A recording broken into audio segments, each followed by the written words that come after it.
Welcome to DAX Machina. Together, we'll explore the writings of D.A. Roberts along with other authors, with a particular emphasis on the horror genre. We'll discuss writing, the inspiration behind horror stories, as well as the possibility that monsters might not be safely locked away in the pages of fiction. Thank you for joining us.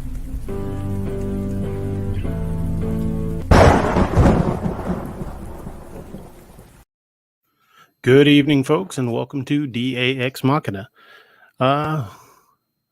Wondering if you guys can hear me. My microphone seems to be acting up.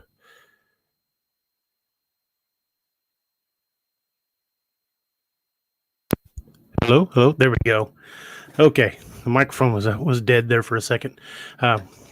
Evening, folks. Thank you for joining us on DAX Machina, episode number 25. Appreciate you guys joining in tonight. This was kind of a little last-minute episode. I'd been planning to do one on Wednesday night and kind of got tied up doing a few things and didn't get it programmed in time. So I had to, when I programmed it into StreamYard, you have to give it so many minutes prior to launching the show. So I had to make it at 9:15 instead of 9. So that explains the little bit of lateness there. I hope you guys will bear with me. Running a little bit of solo tonight. Was unable to rouse up a co-host for the evening, so I'm just going to run it by myself. Hopefully that'll keep you guys entertained. Getting already some good comments already. Garrett Bauman, thank you. Good evening. Aloha DA, thank you, sir. I hear you, DA. Thank you. I'm glad you guys can hear me. Hey, Thomas, thank you, guys. Appreciate you guys joining us. Gonna kind of take off down the rabbit hole tonight. Wanted to do something a little different. I mean, last week we did the LBL thing where I'd gone to LBL, but this is all just kind of tying into some theories I've been kicking around for a while, and I wanted to talk about it. And I thought maybe you guys, hey, that's RJ in Wyoming. Hey, RJ, thank you. I thought you guys might find this a little interesting. If you guys are familiar with the Missing 411 series from David Paulides, David Paulides started cataloging disappearances in national parks. And I found that rather interesting because the National Park Service is really big on not telling anybody. They don't share the numbers on people that go missing in national parks. Once in a while, we'll see something like search and rescue, search national park for missing hiker, that kind of thing. But the National Park Service will not tell the exact number, won't even tell you how many or where and in what locations that people went missing. And David Paulides, who was a former homicide detective, started investigating these disappearances in the park after he was approached by some people that worked for the Parks Department. It's like, hey, there's something going on here. You might want to look into this. And the deeper he dug, the farther down the rabbit hole he went. He's got quite a few books out. If you haven't had a chance to check out any of David Paulides' work, I think you'd really enjoy it. One of my particular favorites is called The Missing 411, The Hunters, and it details disappearances in and around national parks of experienced hunters who were armed at the time. Guys who had hunted the same spot, used the same trail, the same deer stand for years, and one day went to the deer stand and were never seen again. And that's pretty creepy if something is able to take on an armed adult.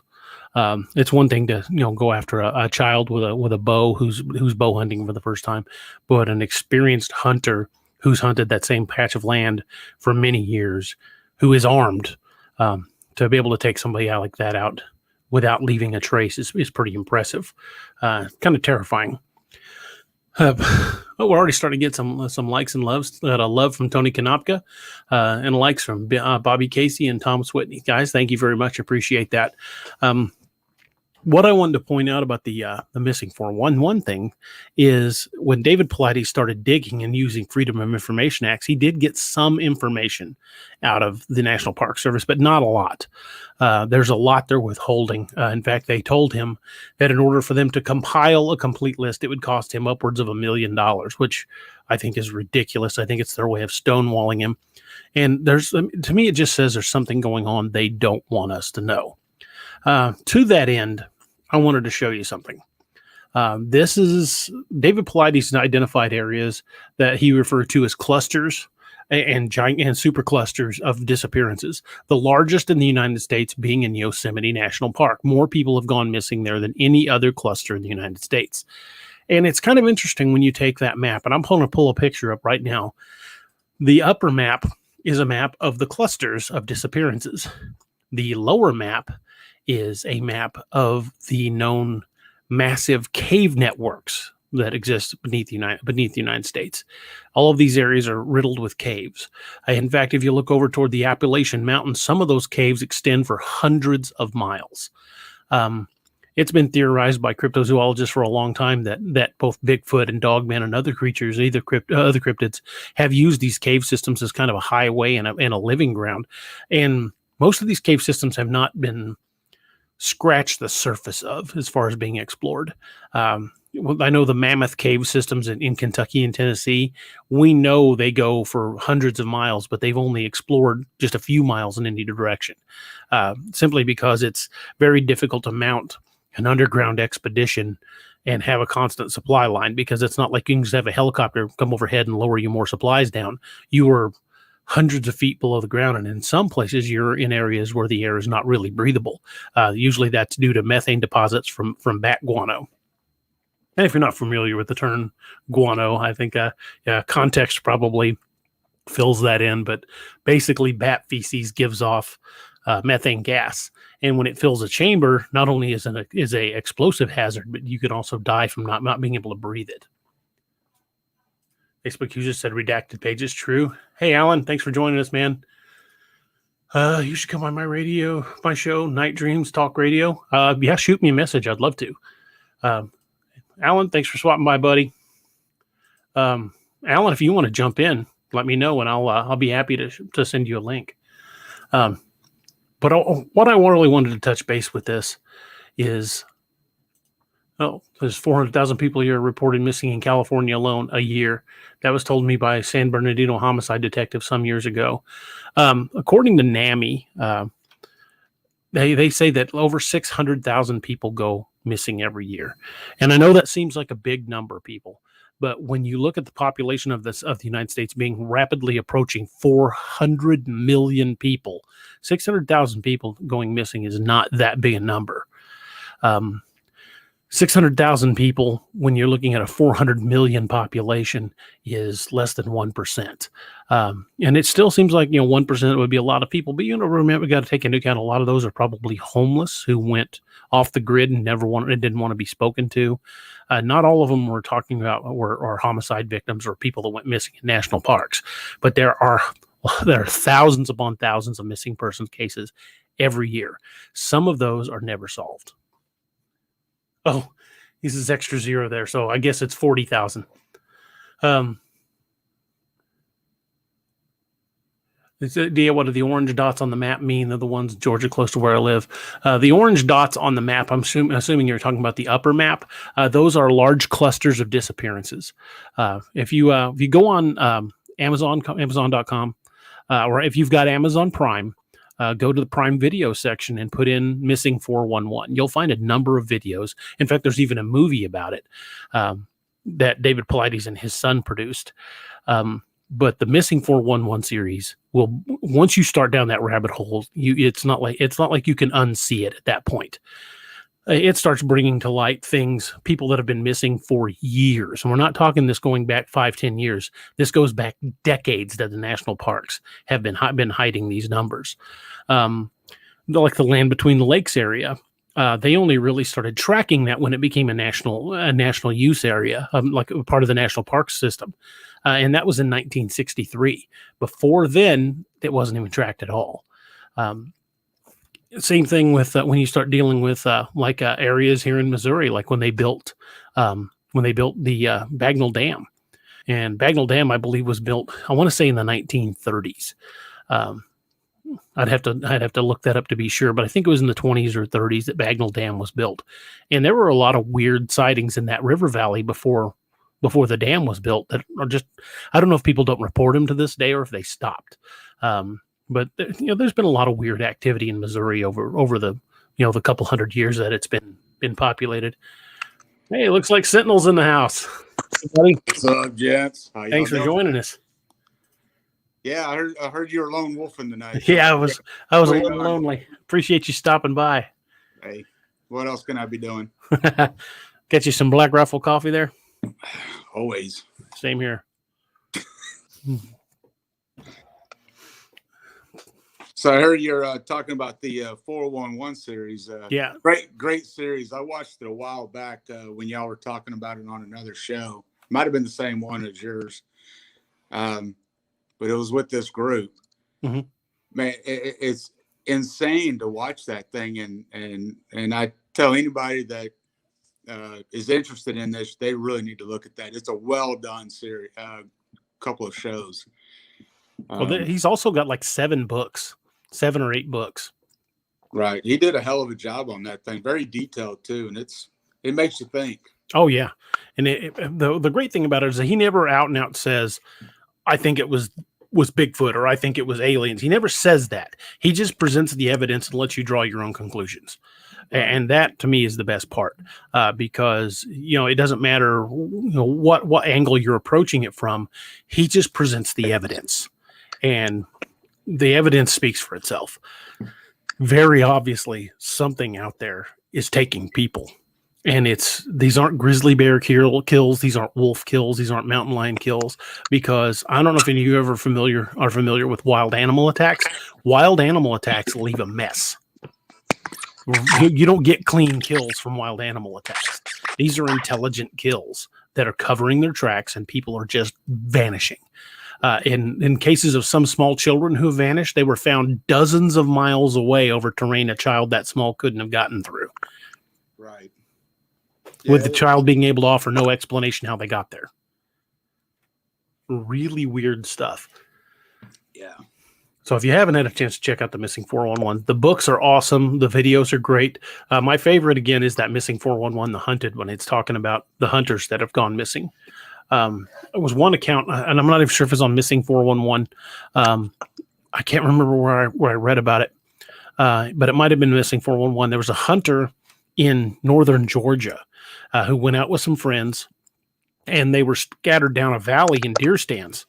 And he was at the farthest end of the valley, and they were still waiting for daylight. They were all got to their stands early, and shortly before daylight, they heard him start hollering and yelling down at the far end of the valley, and then they heard his gun go off multiple times. He was shooting at something. By the time they got out of their tree stands and got down there, he was gone. His deer stand was wrecked, and his rifle had been snapped backwards around a tree. They never found a trace of the guy. That's not grizzly bear behavior. That's not mountain lion behavior. That's no animal I've ever heard of. It takes quite a bit of power to bend a rifle backwards. Mm-hmm. Yeah, that's a steel barrel. I mean, the rifle was pretzeled around a tree. Right. That's some nasty strength, and they never found a trace of the guy. No, nothing. So clearly, he shot something that didn't take too kind to it.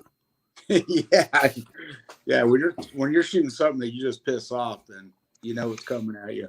If I, based on the descriptions of Sasquatch, if you're looking at a primate that's 8 to 12 feet, depending on the description, in anywhere from 600 to 1,000 pounds, I'm not going to sure I'm going to shoot at that with a deer rifle. I'm going to want something a little bigger. If I saw that walking by, I'd be like, oh, I'm a tree.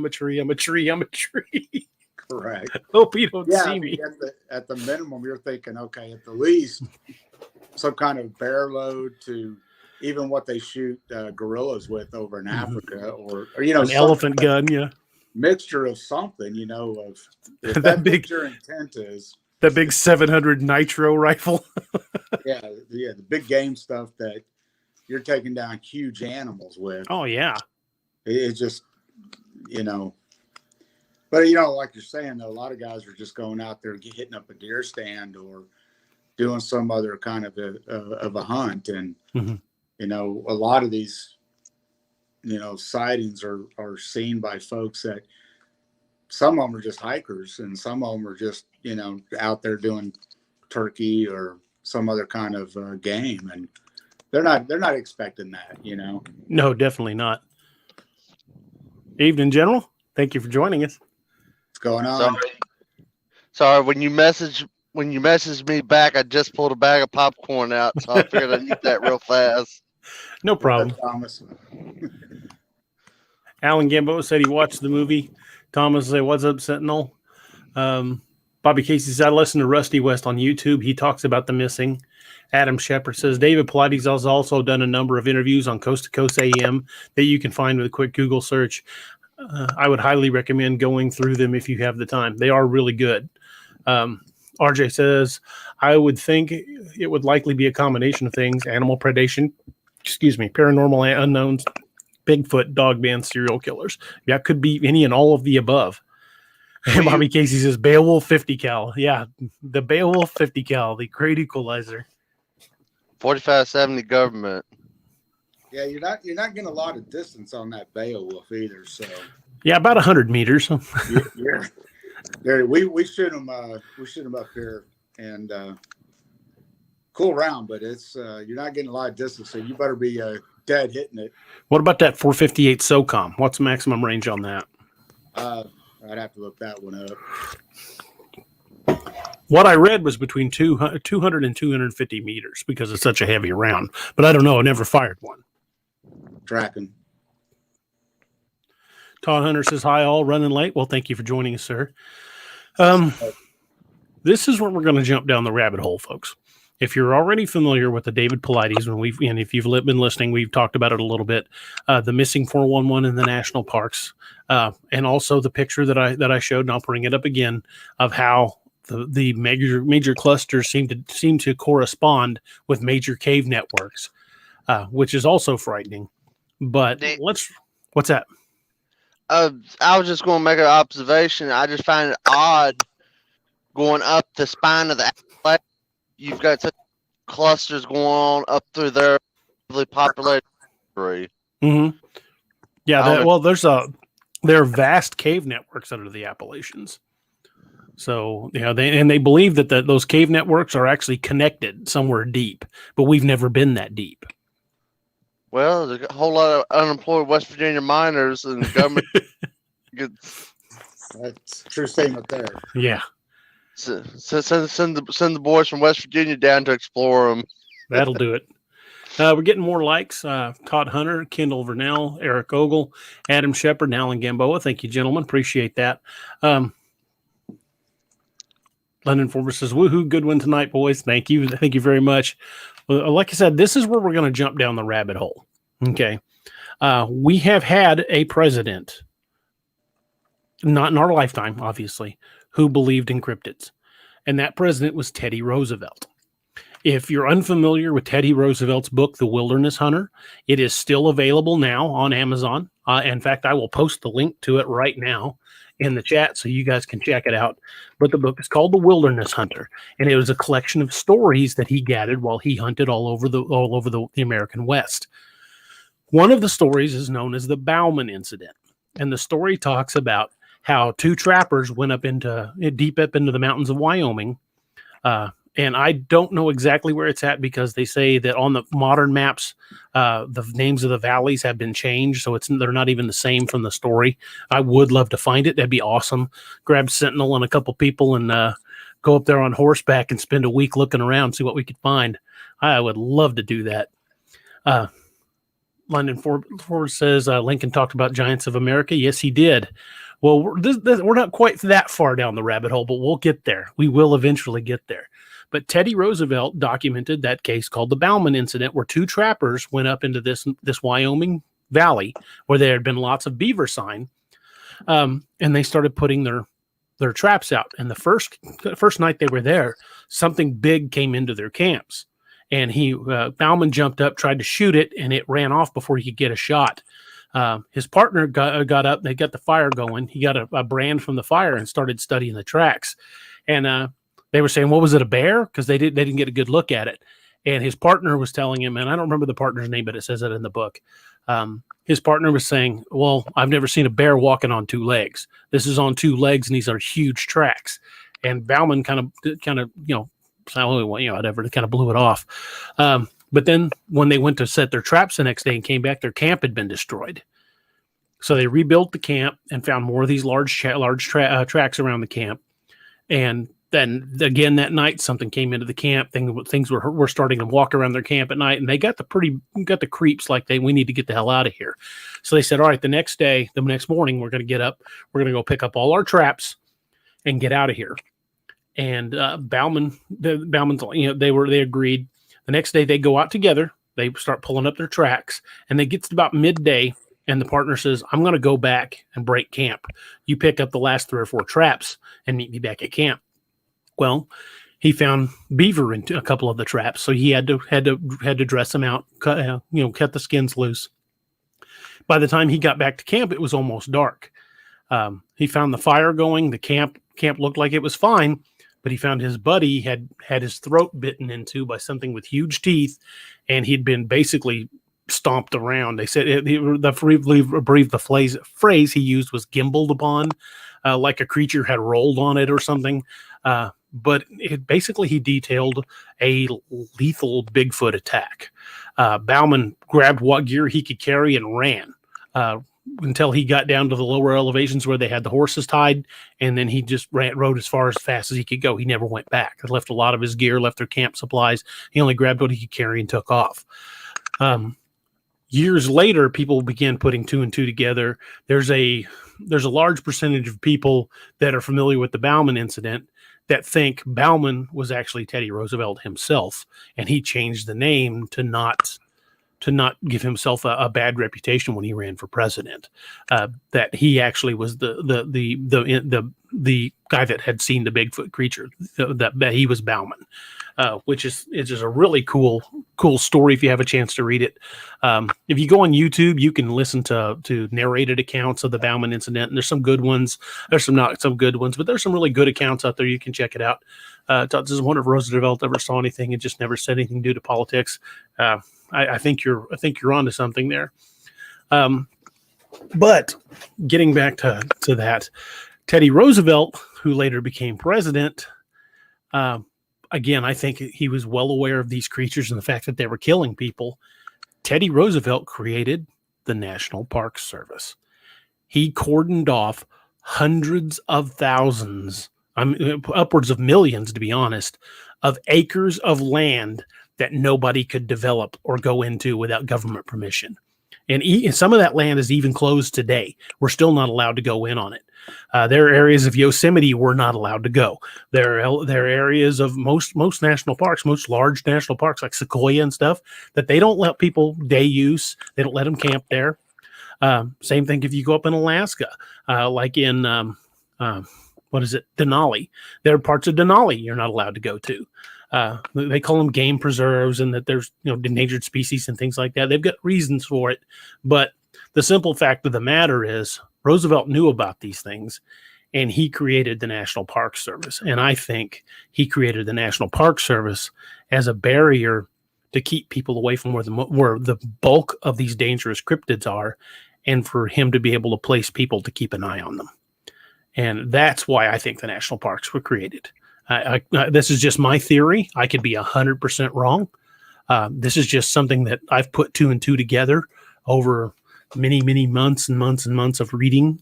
And when I started following the David Paulides stories, the Missing 411, it just made sense that Teddy Roosevelt knew about these things. And you've heard of what people refer to as America's Book of Secrets. I think the existence of cryptids is something he added to the Book of Secrets. And I think that's what the national parks were there for. That's a theory me and you have tossed around a lot. Detailed back with the wild hunt. That's part of the origin from the wild hunt that we created. Well, it's something me and you both have batted back and forth with, especially is talking about TA and everything. Like TA was just one of them characters that was larger than life, and half the crap he did is just like, really?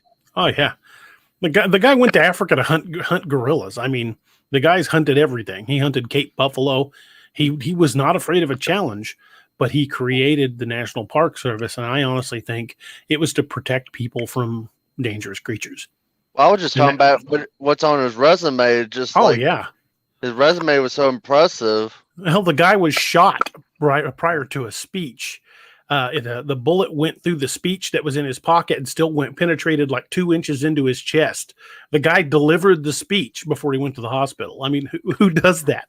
The guy was a badass. Yeah, Well, it's like he was definitely a badass. Well, it's like also like what we batted around, like what I propose. If this is all right to say, Doug, what I proposed with the hunt, talking about Rough Riders being part of the Rough Riders, or a good chunk of them was recruited by TA to be early park rangers. I'd be willing to bet that actually happened and happened quietly. Well, also, you remember who everybody knows TA was part of the Rough Riders, but people forget or is overlooked. TA was not the commanding officer. No, he was the XO. He was the XO. His commanding officer was one. Shit, help me out here. I can't remember the guy's name. No, it's Missouri. What's the base in Missouri? Oh, Leonard Wood. General Leonard Wood was the was the commanding officer, and was good friends with TA. And Teddy Roosevelt. And if I'm not mistaken, didn't Teddy ultimately put him in charge of the army under his tenure? I believe he did. Teddy Roosevelt was actually Secretary of the Navy and stepped down to go with the Rough Riders. That's a pretty good example of downward mobility being good for your career. Yeah. Well, everybody likes some war heroes, so that's true. Yeah. RJ says rolling on kills is common with primates, not only primates but very primate. But it is a primate practice, and that was what was described about Bauman's partner, is that he'd been killed by being bitten in the throat, and it had been rolled on, it said gimbaled upon was the word they used, but I thought it was very fascinating. So you're talking about like when you roll like an alligator death roll kind of thing? No, like rolling on the body once it's dead. Primates do that a lot. Well, I was talking about like how the alligator get you in a death roll and just. No, it wasn't like that. Because like his throat had been crushed and his neck was broken, and then once he was dead, it rolled on him. Which I've seen videos of chimps doing that after they've killed something. Chimps are actually very, very aggressive, especially Super the billy ape. Yeah, they're very vicious. And when they attack something, they tend to attack the hands, the face, and the genitals for some reason. I guess nasty wounds. Bobby Casey says, I think it's a good theory. Never thought of it that way. There are videos out there that I'm not the only one that's thought of this theory. And I don't take credit for creating it. We've been bandying this idea about for months, but I thought it was time to sit down and actually talk about it. Well, DA, you talk about the placement. This would be something to ask Carrie, but if I'm not mistaken, you're talking major, either incapacitate or major blood vessel areas. Oh yeah. I'm not no medical expert. Like I said, this would be something to banter off on Carrie, but if I'm not mistaken, there's major blood through that area. Probably. I mean, primates are very aggressive, and they're very good at attacking things. And a chimp, for the size of a chimp, is on average of 10 times as strong as a human. Now, you take a chimp that's half our body size, essentially, and magnify that into a Sasquatch, which is 8 feet tall and 800 pounds. How strong is that thing? Could very easily explain why so many people go missing and are never found again and never heard from again. And the stories of people being abducted is not just new to national parks. The Native American lore dates back hundreds of years on these creatures coming into villages and stealing people at night, or catching people when they're out hunting and gone. Well, one thing's, and I could be off base on this, but especially with technology in the last 15 or 20 years, I would assume some of these hunters out west are using GPSs. Why the hell hasn't anybody ever thought to ping a GPS? They have. A lot of times they'll find it abandoned somewhere, or it just loses signal, which to me would indicate it went underground. Underground or been stomped all to hell. Or another very good likelihood. Yeah, and the battery power don't last too long on those things either. Well, But if you took one with a full charge and took it into Yeah. a cave deep enough, you're going to get nothing. No, you're not going to get anything. You could do it. You could take it indoors and barely get anything True. in some of the buildings. now, Robert, since this seems like something up your alley, could you set with a GPS? Could you backtrack it any? Can Or you to Can you backtrack a GPS? Only Yes. only in locations where it has actually been pinged. If you can find it, I mean, you could probably figure out. And some of the GPSs, like when I take my GPS, I plug in waypoints of where I want to go, and then if somebody found it and plugged that in, they could figure out maybe if I had taken that route. You know what I'm saying? But in other words, there's nothing you could pull up like NSA type crap. You actually physically have to have the GPS to I'm not pull the gonna. data off of it. I'm not gonna say what NSA can do or what they can't do, and I don't know if I personally don't think it can go like what some of the cell phone stuff does. I honestly do not know that. My wife and I used to back before I had so many mobility issues, we used to do geocaching, if anybody's familiar with that. And we had a Garmin GPS, and we did this years ago, and it would get you, this was probably 10 years ago. It would get you within 6 feet of a given waypoint then. So I would imagine it's far more accurate now. Oh, I agree. And even with some of these apps, you can, if you initiate the app as you go, it tells you like these run trackers, these walk trackers, hike trackers, all these things. It'll tell you exactly where you went. Mm-hmm. So there's probably a way to get that info off of something. So and if they were carrying a phone with GPS enabled, you could track it that way as long as the phone's getting signal. RJ says one of our missing hikers now in the Beartooth had a spot SOS thing. It's assumed it died or was otherwise disabled. It makes sense. And again, those batteries don't last forever. No, they don't. Todd Hutter says you would know where the signal was lost, right? I guess only if it was consistently sending. If they pinged it, if they checked their GPS to see where they were, there would be a record of the signal. But if they had it like powered off and in their jacket pocket and only took it out to check where they were at, no, you would have their last known ping, and that would have been about it. And there is ways to track those and stuff like that. If you got a bigger component watching where you're going and tracking you that way as well. I know that, but yeah. But I don't know about the off-the-shelf Garmin just going out into the boondocks. Mm-hmm. I just don't know the capability, overreaching capability of that. It's something I would have to research. I don't know the full capability of the tech. I would like to get a better one than the one that's on my phone, just to have as a backup. But that's something for another time. Lewis is right. Geocaching was a lot of fun. My wife and I got to see a lot of really cool places that we hadn't seen before, and it was a lot of fun. I mean, we're probably going to start doing it again, but we won't be able to get as far off the beaten path as we once went. As places where we can drive to, essentially, because I can't really hike. What is that noise? Yeah, and you definitely got to. It might have been me tapping on the thing. And the thing about it too is with those you got to have a good map with it, so that way you're looking at what you're reading. Whether it's with the MGRS or lat long or any of those type of things too, because it's going to give you back some kind of grid system, some kind of lat long, something. And hopefully whoever's got that can read that and then go off a map too as well. RJ says we don't get cell signal here or satellite. Radios only reach 5 to 10 miles, even handheld ham. Have you looked into the GPS signal boosters? I'm sorry, not GPS. Those cell phone signal boosters. They make them for vehicles and they make them for your home. You register them with your cell phone provider and it can boost your signal by up to 200 miles. Those are worth checking out. I had a buddy that worked for Motorola told me about those.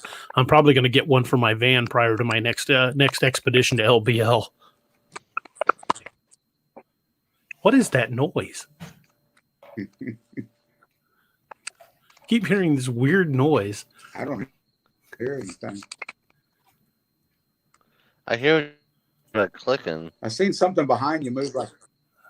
I seen something behind you, DA, move 3 times. Well, it's that's a green screen. So if it's moving, it's on the green screen. I think it's coming from Josh's mic. This side. Yeah. Whoa. That seems to have quieted down a little bit. Okay, sorry, I get distracted. Like, ooh, shiny. But Squirrel. Yeah, squirrel. But that's what I wanted. What I wanted to talk about. I want to get what you guys thought about it.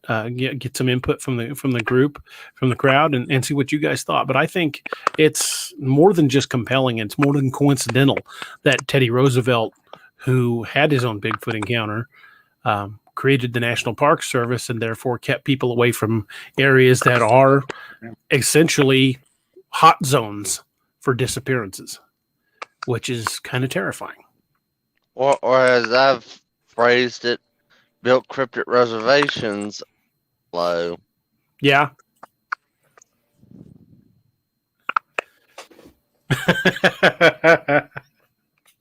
So that cell phone booster works here, I'll have to move. He doesn't want it to work. I gotcha. I totally understand. I don't blame you one bit, man. We have it may do work because I've got one here.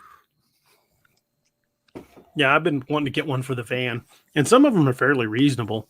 I mean, the one I found for the vehicle is only like $140, $150. Yeah, keep back for just a second. I wanted to see Idaho for a second. Yeah, just a second. Bill Sloan says, sorry to change the subject a tad, but Uncanny Valley was excellent. Well, thank you, sir. I appreciate that very much. That is definitely much appreciated. Thank you, sir. And you want me to bring that picture back up? Yeah. I don't know whether you know this or not, but there's a good chunk of Idaho that has been. How did I read list it? Like a nature reserve or something like that. Like a what? Like a nature preserve that you can't develop it.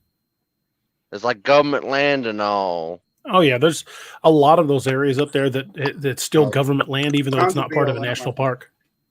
Yeah, a lot of BLM land everywhere. Yeah, there's a ton of BLM land. And some of it, they won't even let you draw permits to hunt. Yeah.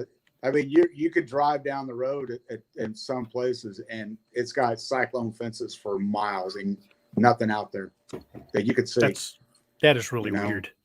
I would love to know what's in there. I sent you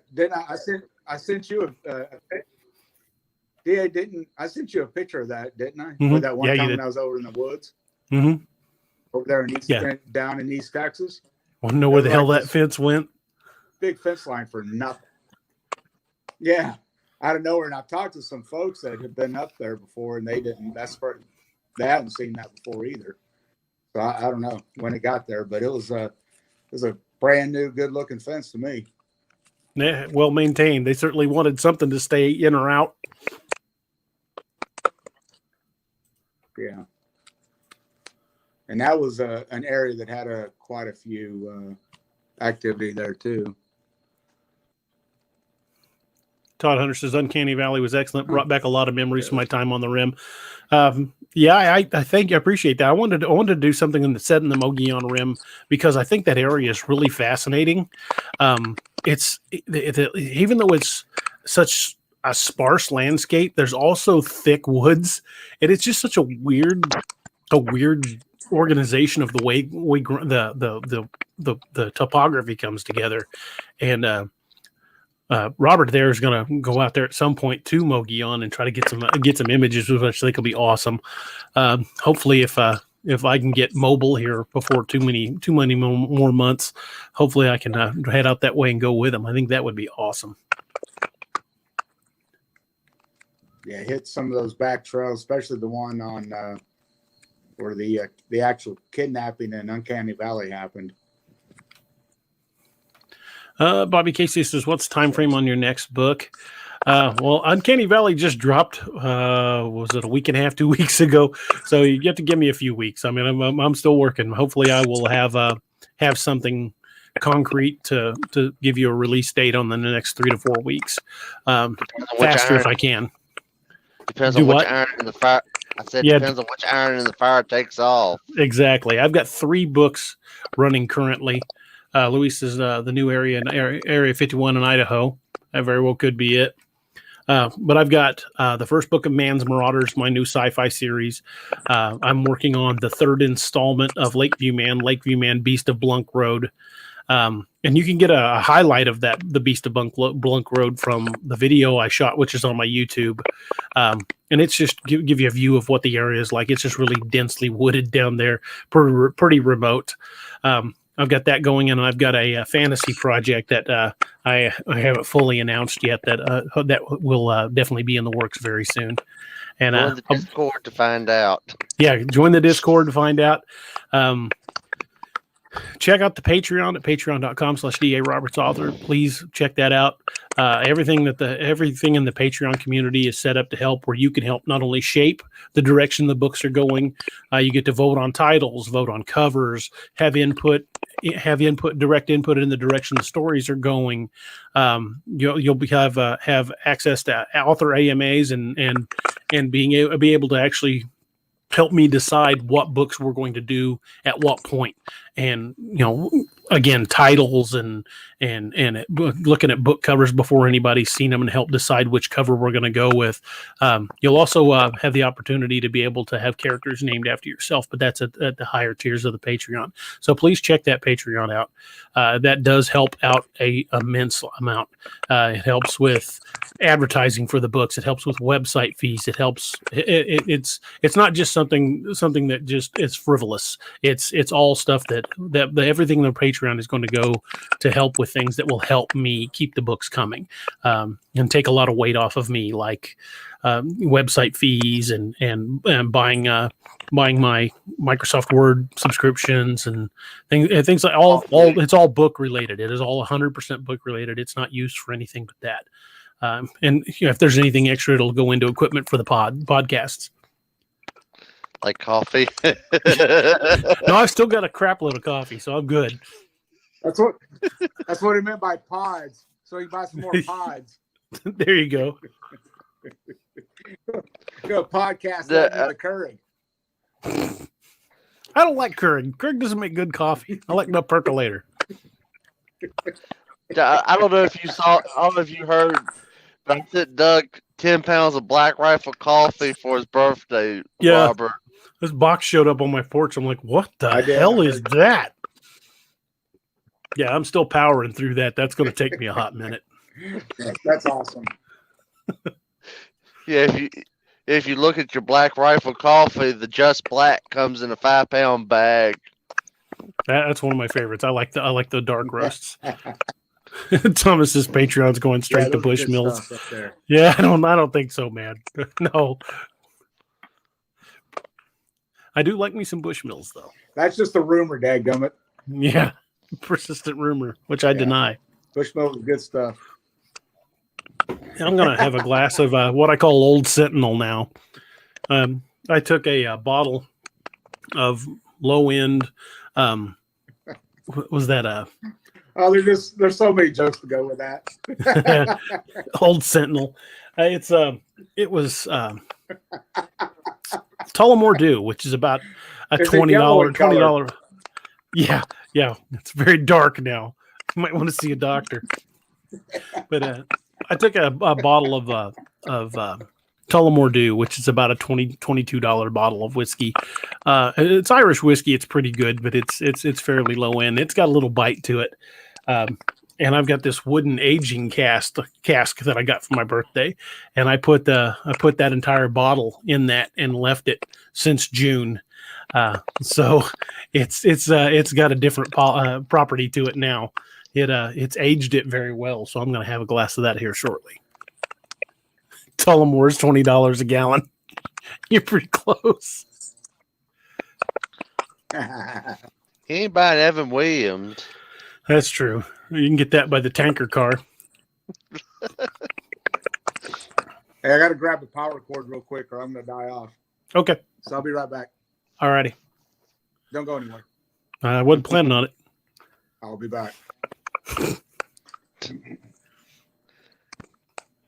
I think that's on Roberts. I think that's on Robertson, Doug. I keep hearing it, and it's not on mine. I don't think. I cut my headset off and cut it back on. And I'm still hearing it. it's on mine. Hang on. I'm going to mute you real quick and see if I still hear it. Don't know. No. Maybe. Yeah, I still heard it. So you were muted and it still came through. So it's got to be either my end or Robert's end. I'm going to mute mine for just a second. I don't hear nothing. It might be my mic. Yes, I unmuted it. It started in. I might have a connection issue with my mic. Well, I apologize. I guess it is mine. I don't know what the heck's going on. You were complaining about it to start with. That is nuts. Has Harley been in your office chewing on cables? Probably. We think it's coming from my mic. That noise. Because I muted. Oh yeah. Josh. And I'm gonna try. Let me try muting both of you and see if it still comes through. But I'm pretty sure it was mine.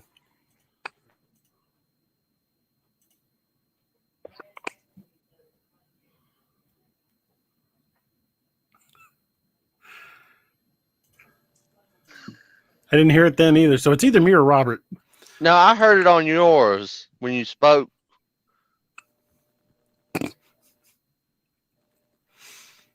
It's on your end, I think, Doug, because when you spoke, I heard it.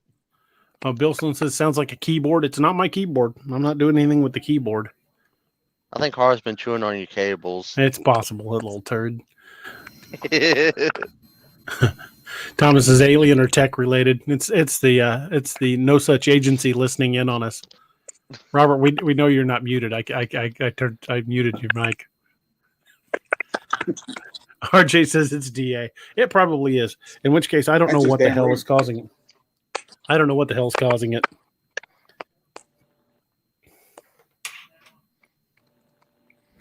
The mic's connected correctly. You got any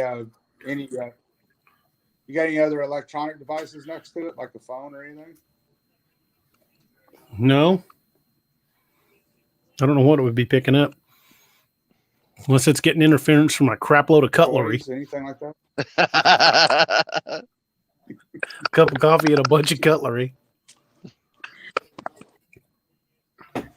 Your battery operated light flashlight over there? We call it Little Sentinel.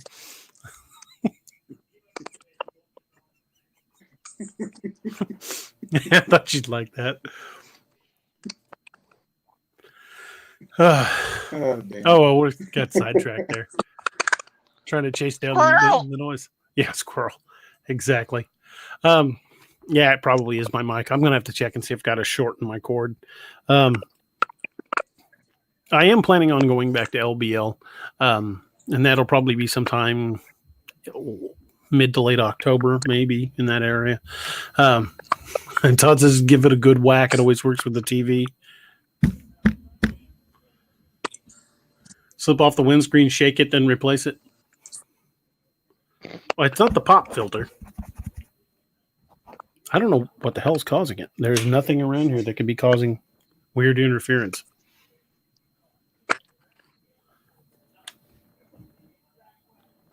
I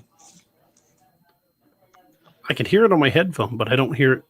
So it's not something that's making a noise near my mic. Do you hear anything, Josh? I don't hear anything. It sounds like somebody typing on a keyboard. It's a funny chirpy I don't hear noise. that either. Yeah, it's kind of just a weird noise. It's not like really loud. It's just kind of annoying.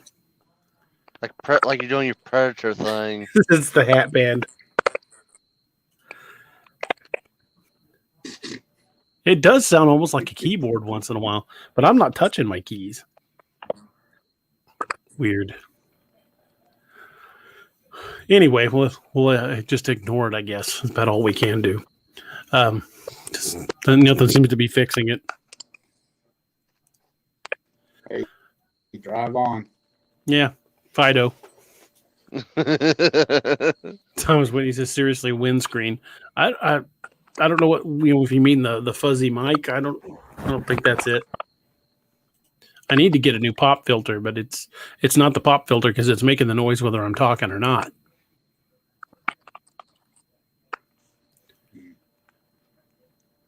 Weird. Oh well, sound issues. I guess it wouldn't be a DA show if we didn't have some sound issues at one point or another. All right. What the hell's Thomas doing over there? Is he working tonight? Don't know, Thomas. Are you? If you're free, you're welcome to join us, my man. You're always welcome. How many more dogs did he run over? I think he got excited about. He got excited about the fuzzy part. Yeah, Makes him think of Bigfoot. he said. RJ says, "DA, don't move your head, DA. It's your movement." I wonder if it's trying to pick up because it's got a little mic right here on the side, but it's not hooked up. I wouldn't think it'd be picking that up.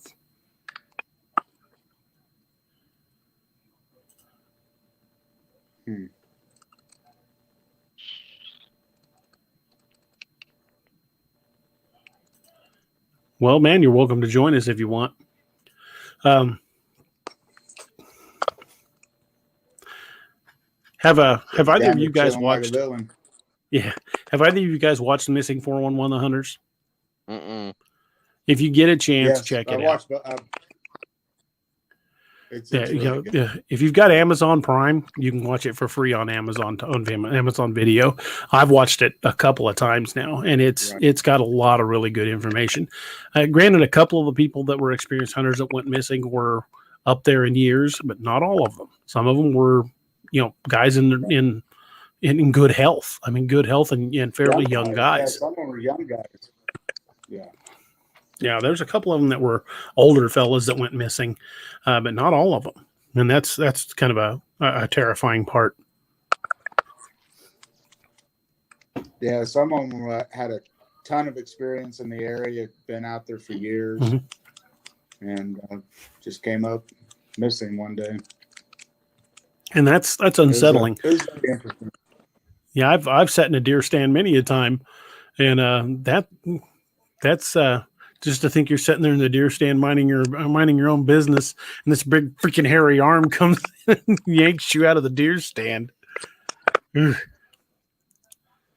I bet that point about the only thing you can do is try to make yourself. What's that? Yeah, kind of like the arm through the window of the Legend of Boggy Creek. Oh, yeah. The guy sat in the bathroom. He was in the right spot because if that arm would have come through on me, I really would have crapped. So, that was on the toilet's the perfect spot for that to happen. I would not have needed any assistance. Shot off the toilet. That's right. You definitely don't want to be next. Yeah, in Bigfoot country, I don't think you want to be next to a window. Definitely not. But at that point, if it's pulling you out of a tree stand, your only recourse is to basically try to make yourself taste bad. Because you're not going to win. Yeah. Don't roll up in a bearskin rug either. No, that's probably a bad move. But God dang, that noise is driving me crazy. I'm gonna have to replace this. Yeah, I'm gonna have to replace this mic, the mic cord, and see if that's it. Now let me mute my mic and see if it happens again.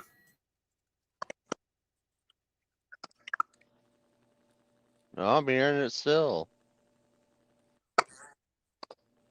I hear it. Okay, so maybe it ain't me.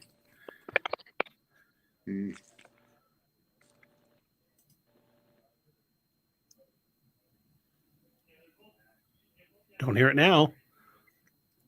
Robert, I think it's on your end. Yep. Yeah, I hear it. It's on a Something on him. I'm at the I'm sitting at the office desk, and it's coming from this the little computer. Oh, I hear it now.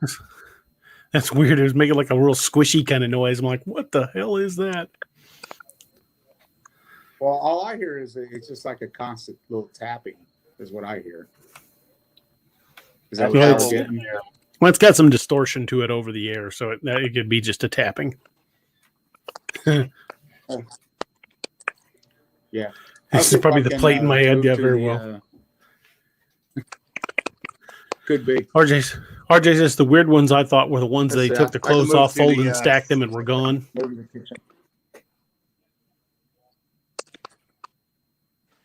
Yeah, that was weird. I agree with that.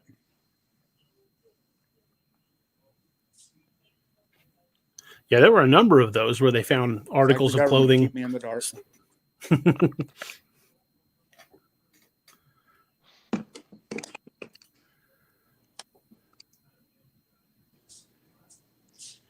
As you go through the whole tour. There we go. Is that better? Seems to be. I don't hear it now. Yeah, I don't hear it now. Can you hear it? No? Hey, I think we're in business. Good, it's not my mic. So I think it was I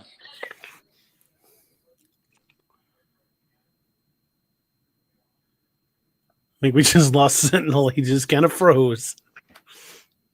There he is. how about now? Thought I heard something, but maybe it's gone. Who knows? Oh well, let's move on. Well, if it's the noise is going to be there, the noise is going to be there. At this point, there's really nothing we can do about it. We've exhausted all our options at the moment, so we'll just move on and talk about other stuff. I got to thinking about. Bobby's got a comment here. Shoes missing on the ones they found alive or dead. Yeah, they found some little kids. Miles and miles away from the area where they went missing, and they were either not wearing shoes, and in one case the kid wasn't wearing shoes, but his socks were clean, and he was miles from where they found him. That's insane. And there's no way that kid traversed 6 miles through the mountains and kept his socks clean.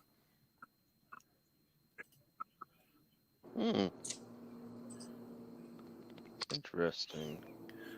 This is Highland DA. It's Lanita in Alabama. Cameron Schrin just caught this. What's the subject matter tonight? We were discussing the missing 411 cases and how they correspond to the. Well, I'll show you the picture. How the missing 411 clusters corresponded to the national parks. Not only to the national parks, but to the cave systems throughout the United States. If you look at the top, it's the top map is the David Paulides missing 411 clusters, and directly beneath all those clusters, if you look at the other map is a map of the U.S. showing major cave systems.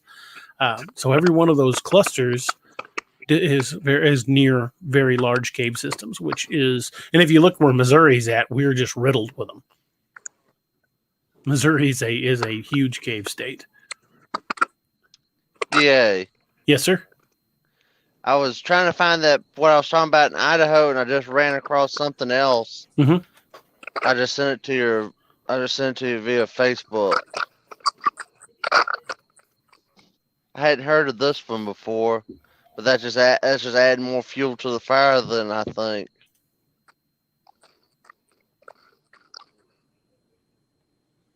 I didn't get a message from you.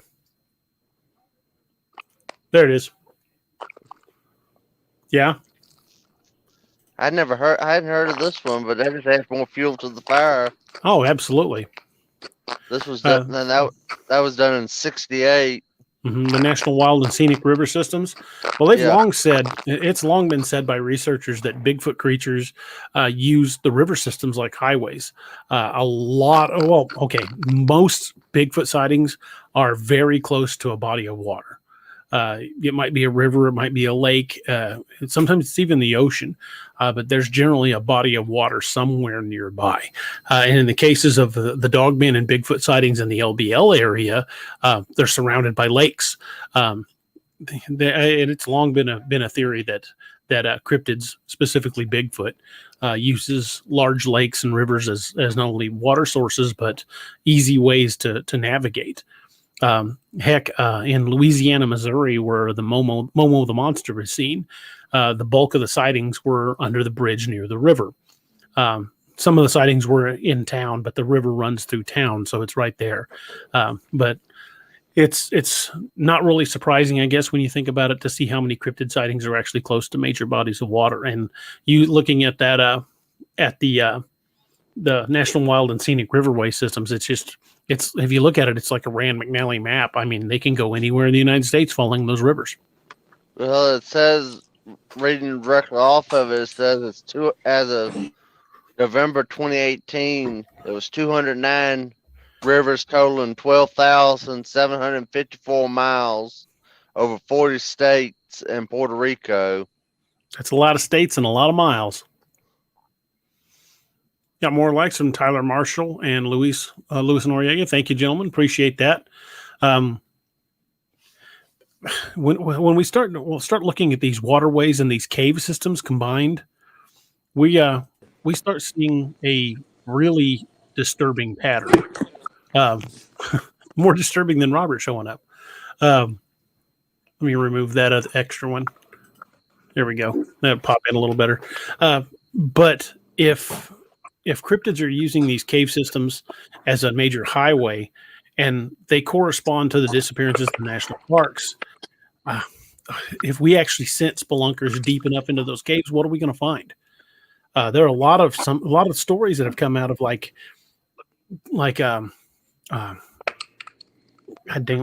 Grand Canyon, the Grand Canyon area, of people getting off the beaten path and finding caves and getting chased out of them. There were accounts in Arizona, people that went down into the Superstition Mountains looking for the Lost Dutchman mine, talk about creatures in caves. There's a valley down in Arizona that they called the valley of the Missing Heads, or the Headless Valley. That's what it was, where people would go into these mountains prospecting, and if they found them at all, they found their body without a head. And that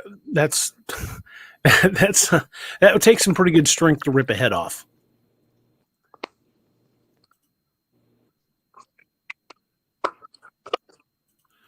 Todd says, did you hear about the recent missing child? I can't remember what state, but missing for 2 days, and he said a teddy bear took care of him. Yeah, that was a couple of years ago. I want to say in South Carolina or North Carolina.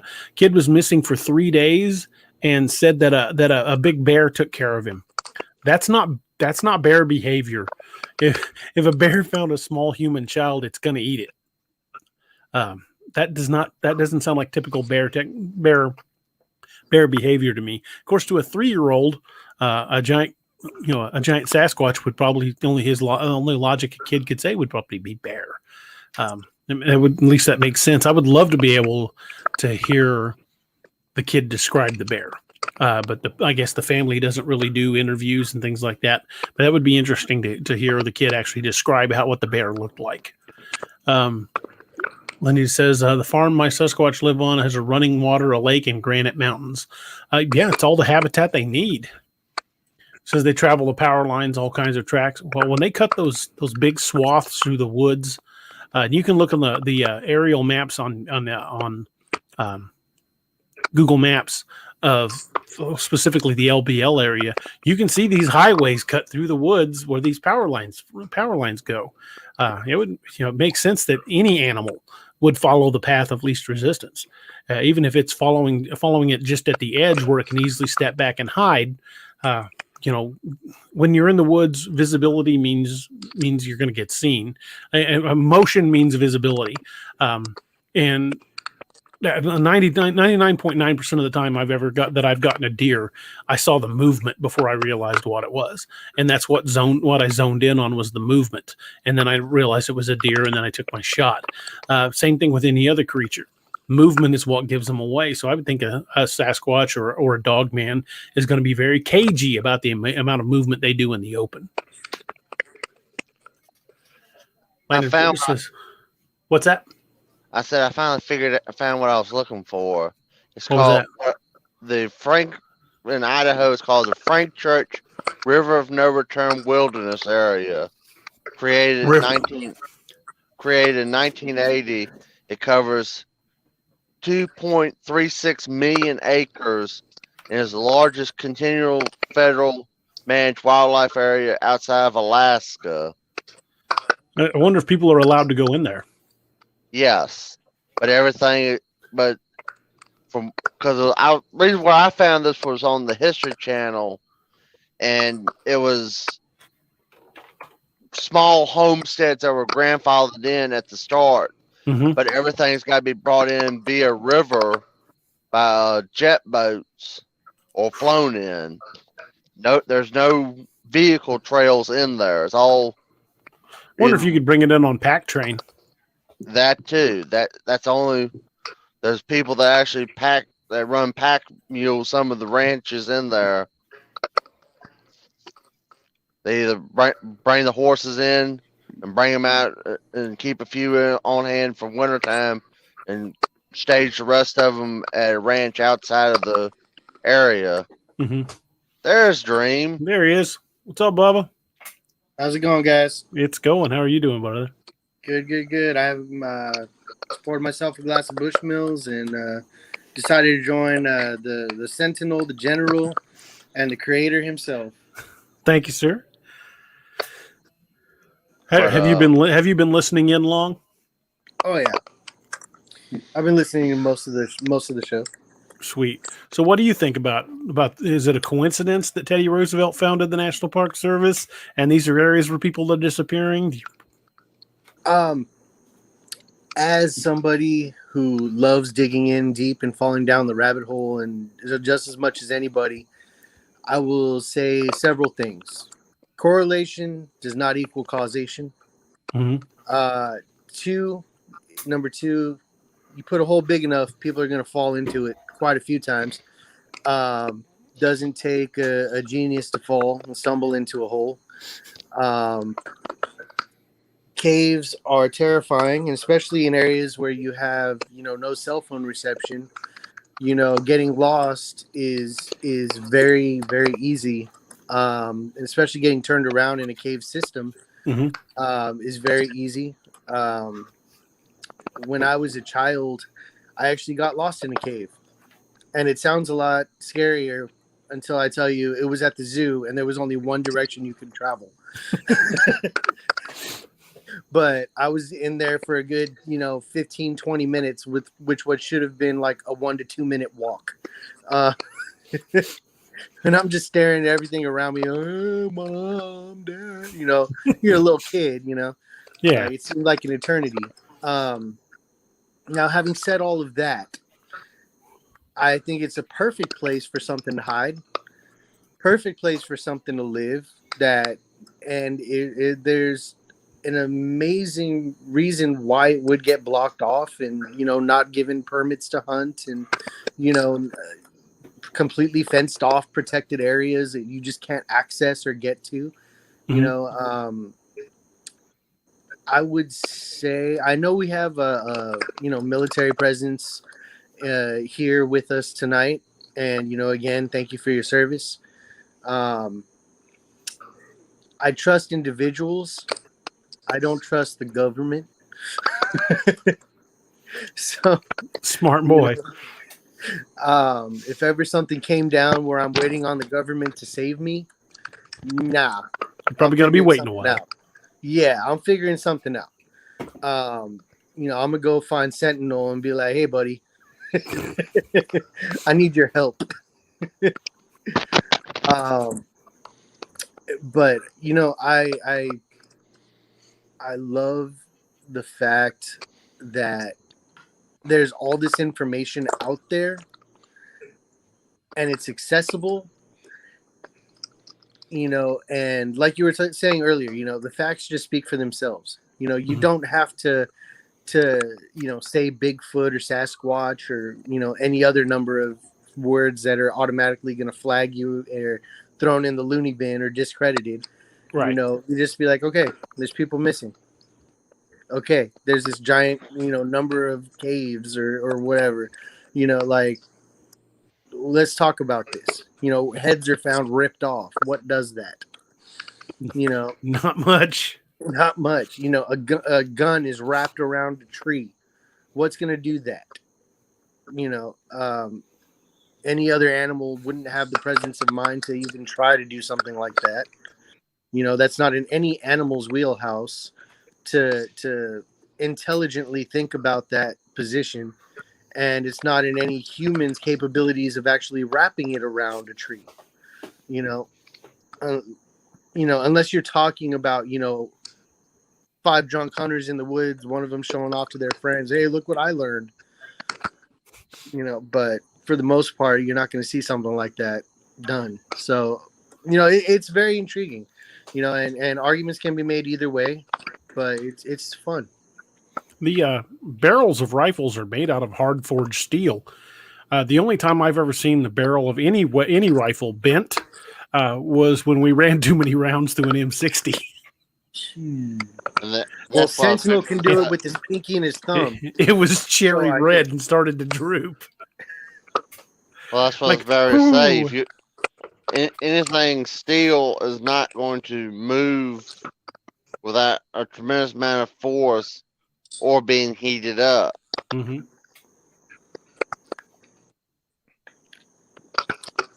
One thing I do want to say, I want to give you a big thank you, DA, for about what we were going through personally with the kids and stuff, and everybody's better, everybody's good. That's awesome. We had COVID run through our house, and the older kids are vaccinated. So they're good. The middle one's the one that actually contracted. She's either breakthrough or Delta variant case. And, it happens, but the side effects are minimal. And, the really is the vaccine that saved, made it less miserable. The youngest one got it, and she's too young to be vaccinated, but she's like 11, about to be 12. So it's in the scheduling. So that's on the plans, and but she got it. She's over it now. She's already ready to start back to school. So I just wanted to say thank you for reaching out and offering and stuff. And happy to. Yeah, and also the same to Sentinel as well. He's noticed on a few episodes where I wasn't 100%, and reached out to me privately, and was like, "Hey, man, you good? You okay? You didn't seem normal."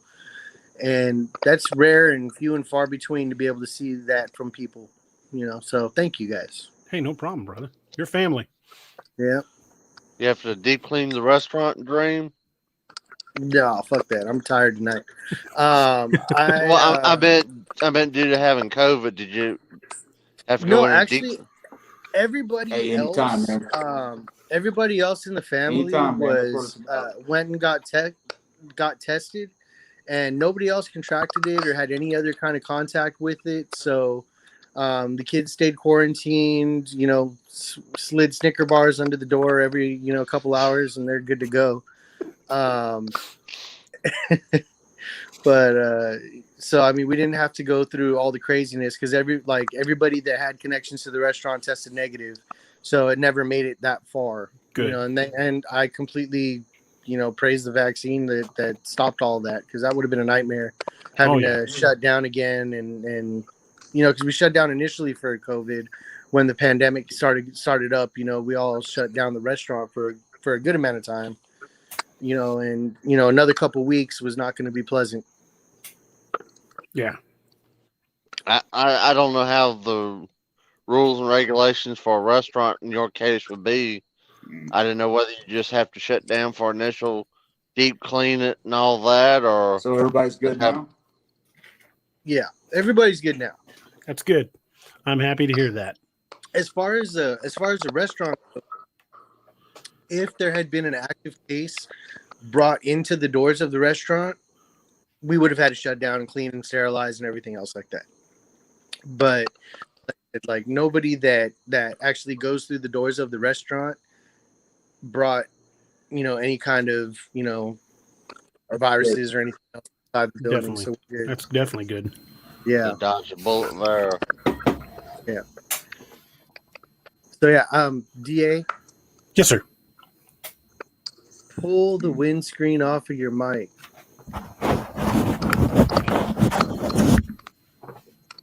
Okay. Shake it out. Nothing came Blow out on of it. top blow on top of the mic. Okay, now take your hat off. Now do the hokey pokey. I'll knock the green screen over. Oh man. No, With the big- it's actually, I was gonna say it's probably like a connection electronically between your mic headset and your microphone. This sounds like So, a bad game. Oh, that's what I said. That's why I said I think Harley was chewing on his cables. I think it's just getting interference from your microphone on your headset itself. Yeah, maybe. Sometimes actually like removing and replacing your windscreen can kind of resettle everything that's inside of there. So sometimes that does work. So I wasn't completely messing with you, but I was also trying to see how far I could get you to go.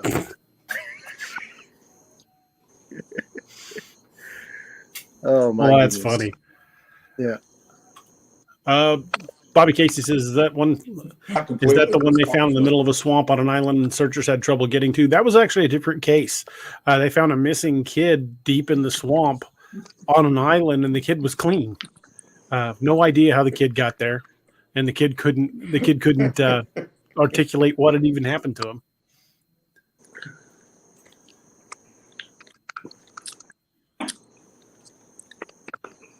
Let's try not talking about it. Right. I agree with that. Well, says anyone ever killed a Bigfoot? I don't know. I've never even fired on one, so I don't plan on it. I'm afraid that most of the ammo I have would just piss it off, and I don't want to disappear and have someone find my shotgun wrapped around a tree. Shit. I remember hearing something about a logging crew up in Pacific Northwest somewhere one time killed one. There have been a number of accounts of people killing them through the years, but the bodies always disappear. Either someone takes them out in the woods and buries them so no one will find it, or somebody from the government shows up and seizes it. Yeah, they've never been able to produce the body. Well, I think there's a very valid reason for that. I mean, most people that are going up, hunting out in the woods or wherever they might be found, the ammo they're carrying isn't going to be, very useful against something of that size. Like say the biggest animal you can think of they're going out for is bear. You know what I mean? Like even something the size of a bear, you're talking about a completely different body and muscle content. So, it's a lot harder to penetrate, with all the muscle going on. Yeah. But you all know more about hunting than I do. Well, I would think a big enough round would still bring one down. And that, like I said, there have been a lot of accounts through the years of that specific thing having happened. But for one reason or another, there's never been somebody brought a body forward. And unfortunately, that's what it's going to take before modern science does as how I referred to the British Museum. Oh no, that couldn't possibly exist. Oh wait, there's a body. Yeah, it exists. Yes, we discovered it. We get to name it. You just shot it. It's ours. Yeah. I believe it. Oh, we lost Well, Sentinel. Sentinel. No, now who's going to keep watch? He'll be back, hopefully. Just so y'all know, there is also a meteor shower tonight. Really? Awesome. Yes. I don't know how to pronounce the type or quadrant or whatever it is, but it's supposedly every time from after midnight to about an hour before sunrise. So I would always, during meteor showers and stuff like that, I always notice that there's an uptick in cryptid activity, and people are saying, "Oh, I saw a UFO," and it's like, well, yeah, it was a meteor, easily explained. Yeah. But sometimes maybe they know how to hide. Well, if you want to sneak onto a planet, that's the time to do it. It's during a meteor shower. Yeah. Ronald says, "What's the connection between Bigfoot and the government?" I think, and again, I'm going out on a limb here. This is just my personal opinion, based on things I've read, accounts I've read, books I've read. That I think the government has known about these things for a long, long time. Lore on Bigfoot, Dogman, other creatures like that dates back for centuries. So there's no way the government could have avoided hearing of them. It's not a news flash. They heard stories of these before. They were mentioned in Lewis and Clark's journal. They were mentioned in the Viking accounts of Vinland. So these creatures have been spotted for centuries. And I think the reason the government has kept it quiet is, well, look how when they discovered the spotted owl up in Oregon and Washington, how it basically wrecked the logging industry in an entire region, and it never recovered. A lot of these places, if they were to publicly admit the existence of cryptids like this, it would wreck industry. The government's got a vested interest in not losing all of that tax money and not losing all of that income. And I think, again, that's why Teddy Roosevelt enacted the Park Service to always have reserved areas for these creatures to be, where we couldn't have logging going on, where we couldn't have people going in and clear cutting areas for timber and paper and what have you.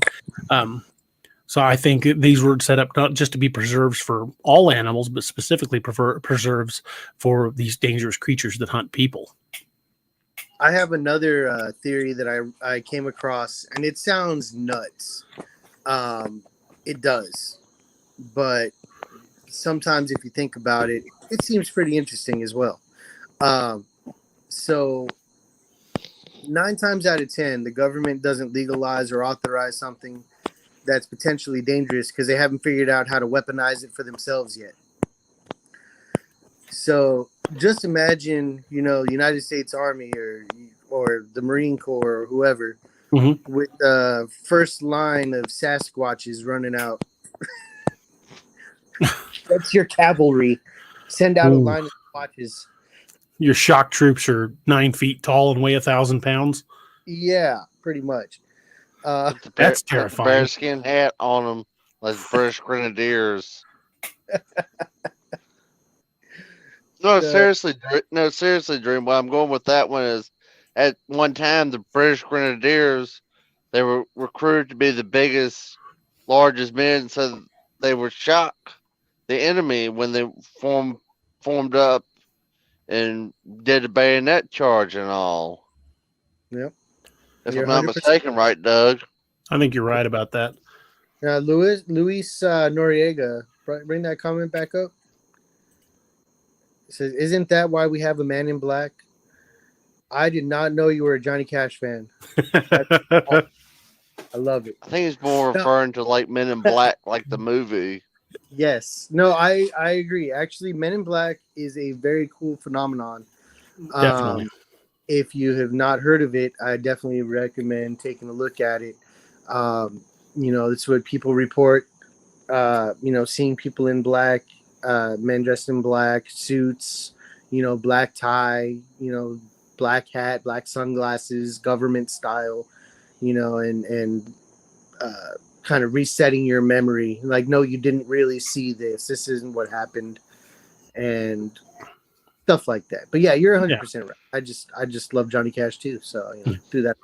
A lot of the Men in Black sightings reported show up after a lot of UFO encounters, and there have been quite a few after Bigfoot encounters, basically telling eyewitnesses, "You didn't see what you saw.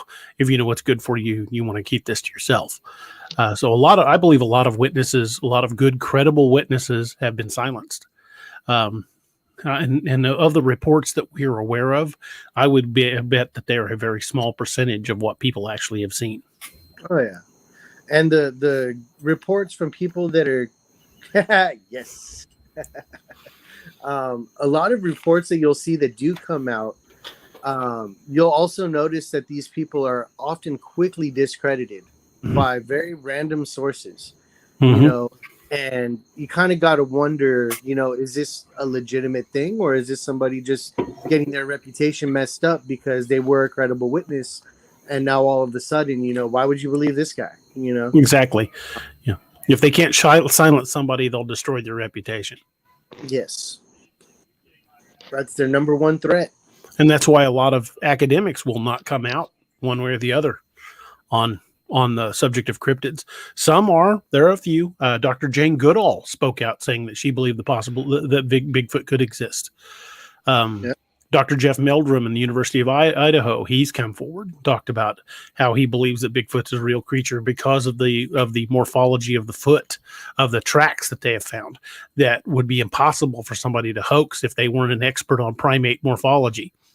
The dermal ridging, the mid-tarsal break in the tracks. There's just too many things that, you know, some guy who decided to carve out a pair of size 19 wooden stompers to go traipsing around the woods to leave big human looking footprints wouldn't know. They wouldn't know how to leave dermal ridging for fingerprints, like fingerprints on the toes. They wouldn't know about the mid-tarsal break or how to create it and make it look real. There's just a lot of things that people don't necessarily know that go into these tracks.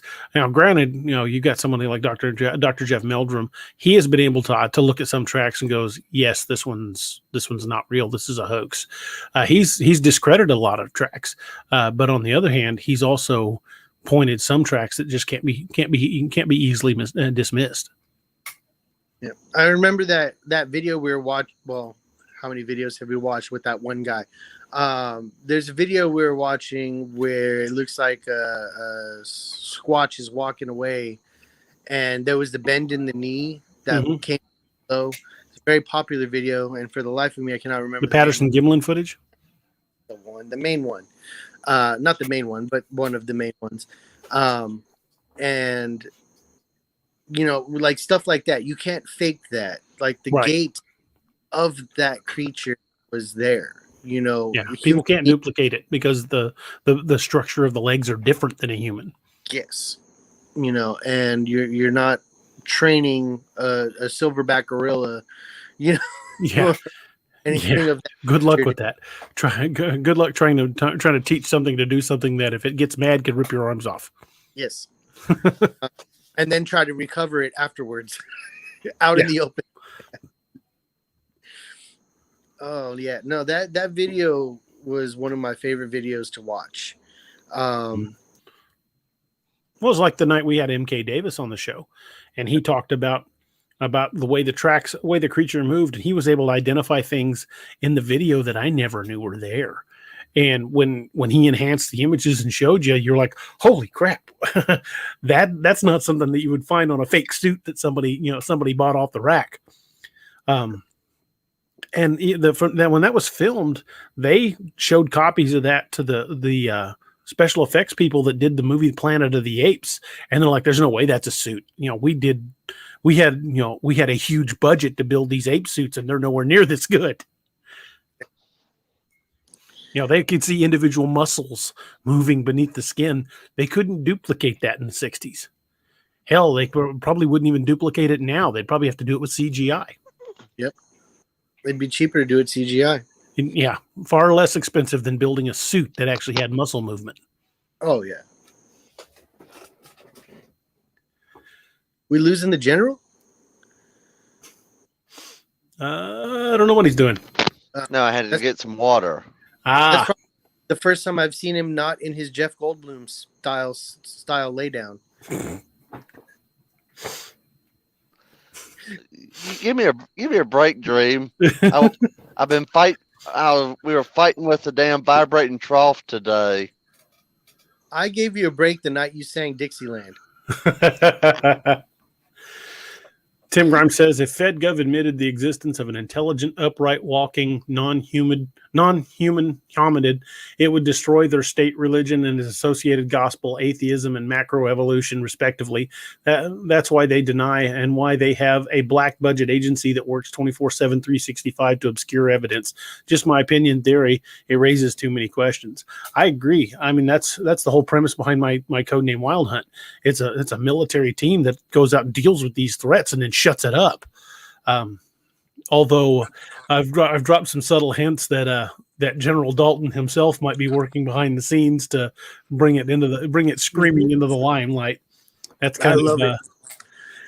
Well, see, and that's actually one of the things that I thought you were addressing in your book very well, and also kind of where I thought it was going. It's like our job isn't to eliminate the threat.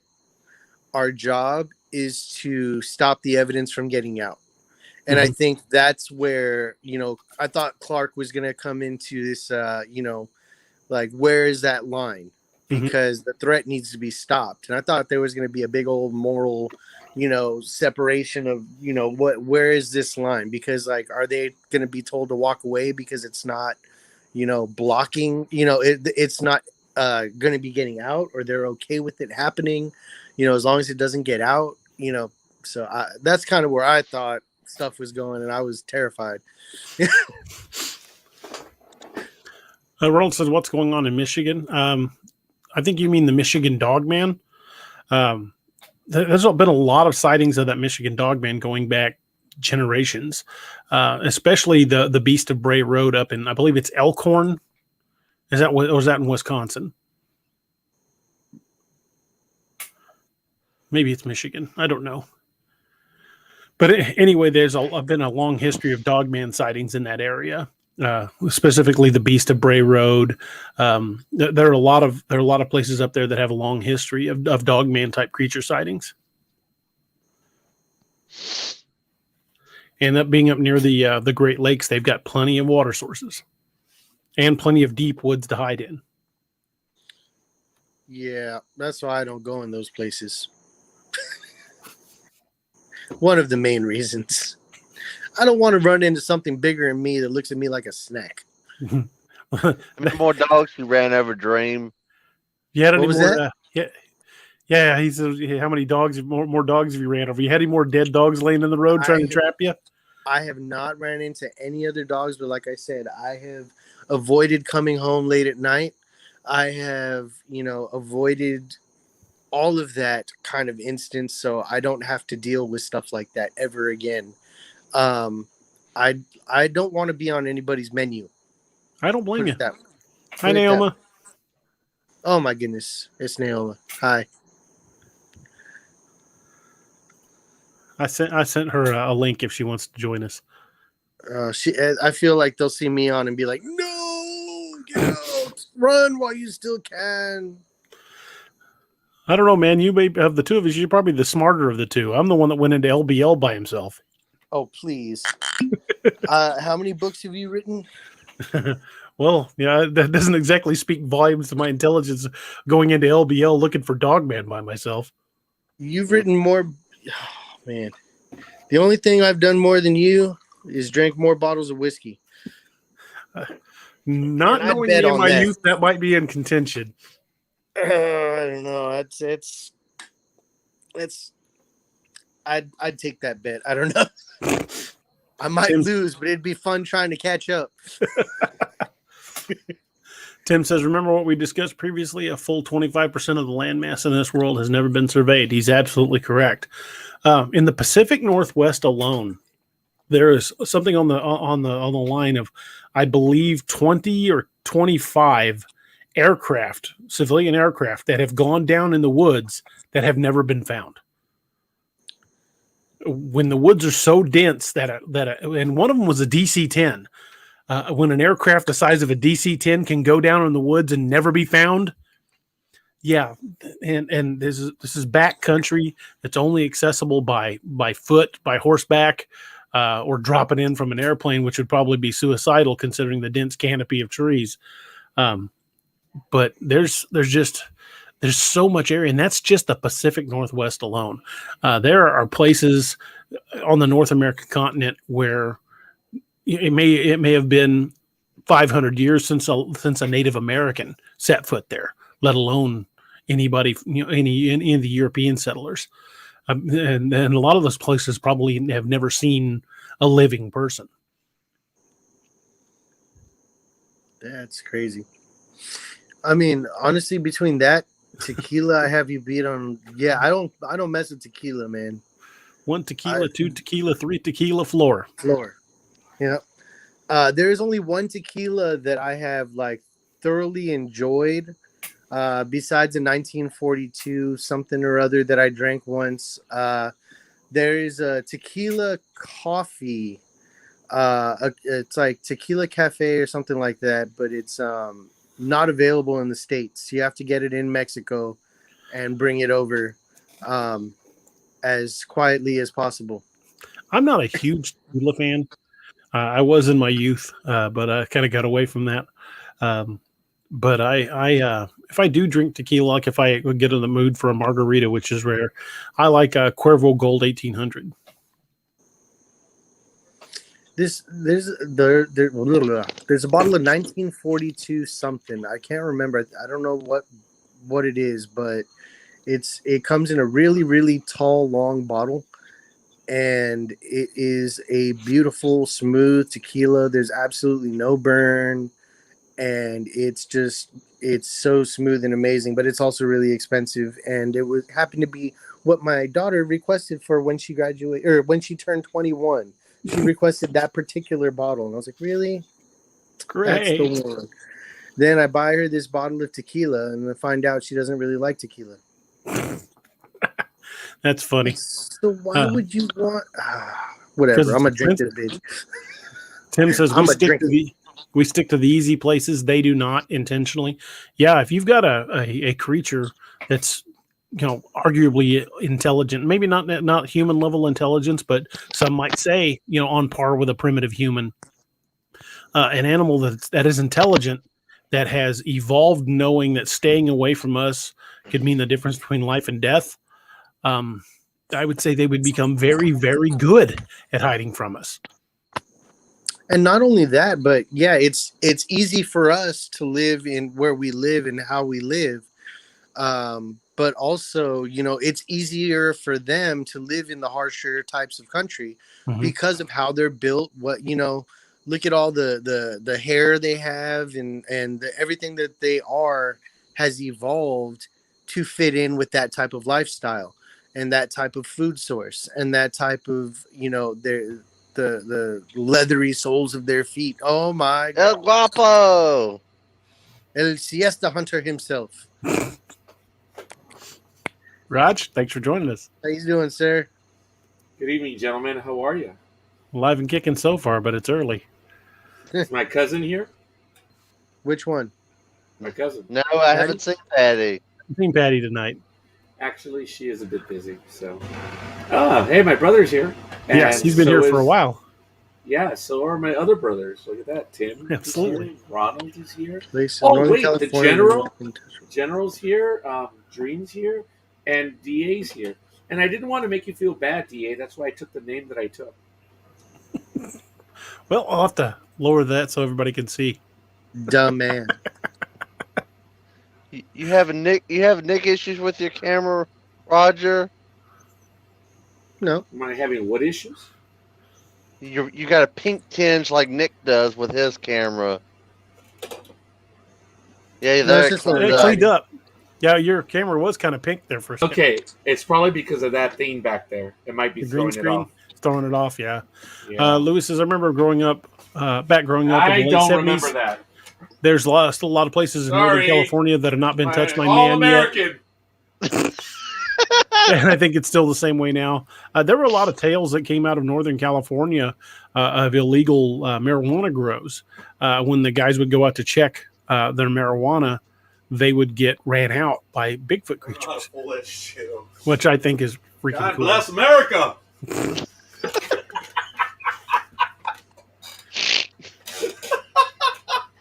America.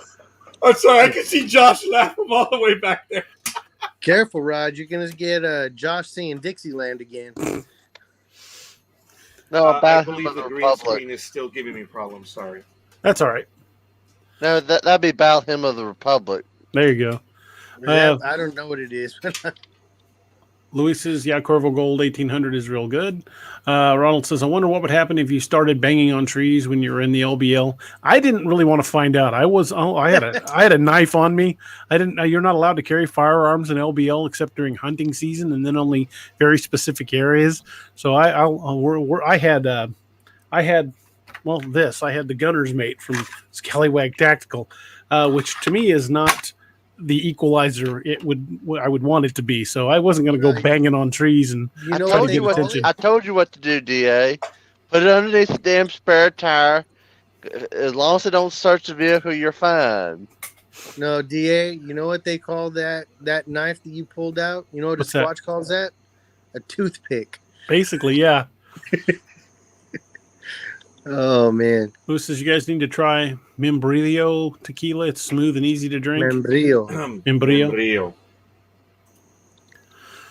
Tim says we humans are so distracted and detached from the natural world and the natural places they were easy to elude.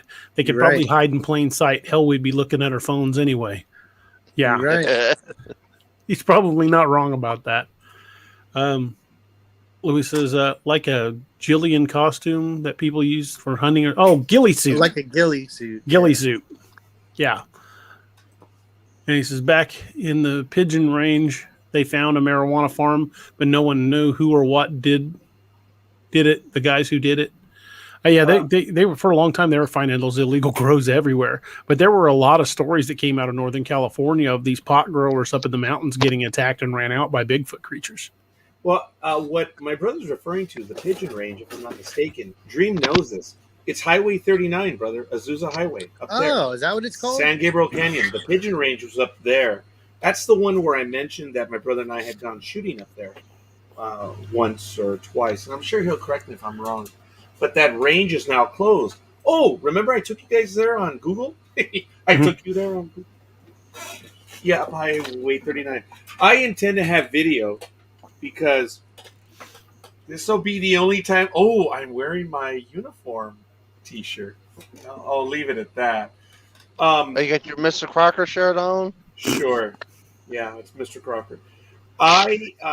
Since I am not officially the fleet manager or anything like that, and nor do I claim to be, but my name is only on, 700 or so odd vehicles, but that's neither here nor there. I may have live footage from inside one of the largest dams in Southern California. That would be awesome. Ooh. It is awesome. That's all. Anything exciting? That's all I'm going to happened? say right now. Oh. Well, Spoiler? Hey, Roger, what'd you do? What was your post the other day about it? You got a lunchbox or a first aid kit? oh, as a matter of fact, thank you for asking that. Your safety I wonder if I have award. it here right now. Yeah, guys, I don't qualify for a safety award. I am the inputter for the safety awards. For my division, we have about 6 because there's so many people in the division. I handle the safety awards for about 30 people. That's all I do is I input, verify, and make sure everything is good. It's a relatively easy task. Do it once a year. And they give like a $5 card just for doing it. Usually it's in and out or something. It's just a thank you card. Maybe a Target card, whatever. Well, this year I was expecting another $5 card for something that is really so easy. They gave me it was a lunch pail. It was one of those like where I can keep my lunch fresh for some hours. It's cold and stuff like that. It keeps the temperature.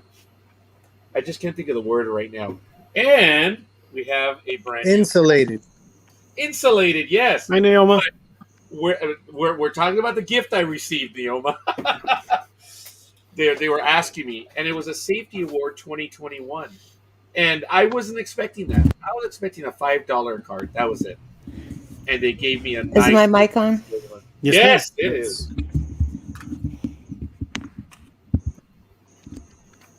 So What? Whoa. it's because you were here before me, Dream. Yeah, you moved me. And that's not even considering the time you were here. I moved. Órale, Órale. ¿Qué onda? ¿Qué onda, cabrón? ¿Qué? ¿Qué onda, güey? Si me vas a maldecir, maldígame bien, güey. I just told him, if you're going to put me down, dude, do it correctly. But I kid, of course. That's funny. I only mentioned down. I've been. How are you doing tonight, Naoma? Thank you for coming on. Yeah, I just woke up. You okay? How are you feeling? I'm feeling a lot better. I'm on Benadryl and Sizol right now. And, I know what half of that is. But I laid down with my husband for a few minutes because he has to be up and gone by ass o'clock in the morning, and I drifted off to sleep. Nothing wrong with that. Yeah, I woke up and I saw a message from DA, and I thought, oh, this must be Wednesday. No problem. So if you want to sleep, you're more than welcome to. You didn't have to answer us idiots. Oh no, I was awake then. I was gonna say you're gonna be up for a while. There's a meteor shower tonight. After midnight to about the early like an hour or two before sunrise. The Leonid shower. No, this isn't the Leonid. Yeah, shower. you're right. That's Is it the Leonid or the Perseid? No, it's the Perseid. Leonid's happened in January, February. It's 2 days, yes. Yep. Folks, they're seeing about 50 meteors an hour is what they're saying. If you got dark skies. Yeah. I don't know if you saw this, and this is serious. I've mentioned Highway 39, Azusa Highway, goes up to Crystal Lake, as my brother says. And then there's a tiny switchback as it goes deeper and deeper into the Angeles Forest, and it's closed. You could walk it for a little while, but it's closed. The highway was closed permanently, allegedly due to continued rock slides. Allegedly. Yes. And being that I am in the department that maintains that closure, I can officially and both unofficially say, You can say nothing. I get you. this is one that I really do know. A lot of you don't know. DA, when I gave you the tour of the underground facility where I went, did I do it live with you guys? Did we do it on the program, or did I do it? No, with it was live from for just my a couple phone, of right? Yeah. Yeah, I was not able to air that one, but Dream, I did show them where the facility was, and I took them kind of down into it. I was there. Oh, I apologize. Okay. Jeez. Anyway, folks, there are tunnels, as Josh has alleged. I am. Let's just say the tunnels are not on video, and they do exist, and they do run over probably half a mile, and they do go from one facility to another. And they do travel under. Remember the joke that we were talking about? How in the movie, what is it? That show Scully and Mulder. Remember the movie? X-Files? Yeah, but remember the movie where they buried the facility and now there's a park over it? Okay. Well, I can show you where the park is over at my facility. And that's as far as I'm prepared to go at this point. I hung out at that park quite a bit. Yeah, I know. And you actually hung out there when wasn't it right next to the school? Mm-hmm. Okay, you know that they've actually, it's west of it now where the cement and all the overgrowth was. That's the one I'm talking about. It is now a new park right there, dude. Wow. And I was involved. Oh, I'm sorry. No, I was not involved in anything. You were involved in going to work. I know nothing. No sé nada. It's very, you see, I'm not supposed. There it is. There's my work t-shirt. So go figure. Oh my goodness. So, All I can say is that Josh was pretty close to being right on. Nice. Yeah. Ronald says he wants to set up a bunch of flashbulb tripwires when he goes to LBL. That would be cool. Take some pictures, Man. see what you get. I want to set up a bunch of flashbulb tripwires between my bed and the bathroom. Just so I can see where the hell I'm going. Uh-huh. We don't want pictures of that, thanks. No. No, I said between, not in. I don't think I want to see you get out of bed and walk that way. Oh man. Well, I appreciate that. That's okay. I don't need any visuals on any of you guys. You have enough visuals on the Nightmare Hunter already. Yeah, I Hey, do. you already accepted the friend invite. Too late, Neoma. Too late. It's Yeah. funny, Neoma. I didn't realize that we were friends on the Nightmare Hunter page, which I'm rarely ever out. And I saw them like, I'm gonna send her an invite. I wonder if she's gonna accept it. Saying, aren't I friends with this idiot already? And I accepted it right away, didn't I? Yeah, I was like, oh, she's smarter than I thought. No, I Roger, I don't think you can answer that question, can you? What are the tunnels used for? Today, nothing. Nothing. Today they are used for nothing. In the past, they were used to be able to go from one facility to another in inclement weather. And the tunnels, even we, this I can say, even we are uncertain as to when exactly they were built. We know that they were within the 1940s and 1950s. That's as close as we can get. Some records were generally lost to memory or history. Can I say what? And that's not messing around, guys. I'm not being coy. We really don't have when the tunnels were done. Dream, go ahead. Can I say I was under the impression from an outside source that is not present that they were like underground like train stations originally, where like say you go into like a big city suburb or like a big city, and you know you have to go downstairs to get into the subway tunnel and everything else. Well, the whole top part was, you know, completely repurposed and redone and remodeled, but the bones were the same underneath. So instead of, you know, redoing everything underneath, they kind of just adjusted it for current purposes and then kind of moved forward with that. However, that was what I heard was that was always some BS. That it was used for exactly that. It was used for like secret bunkers, stuff like that. But it also sits near where there was, I guess you'd call it like an asylum, a hospital. The hospital, it right there. It's Yeah. Fear and hospital. That should give you the hint right there. Yeah. Believe it or not, they were so afraid of the contagion that they built the tunnels to pass underground. And that's how they were able to get supplies. Because I know I haven't shown anyone, but there's a major rail line that goes through the property. My department from the other department. Rancho Los Amigos is its own facility, and I'm in the Department of Public Works, and I'm on the west side. So careful with names and what you're saying. Hey, dude, it is what it is. This is what I can tell you the truth of. The tunnels were because of the fear of the contagion.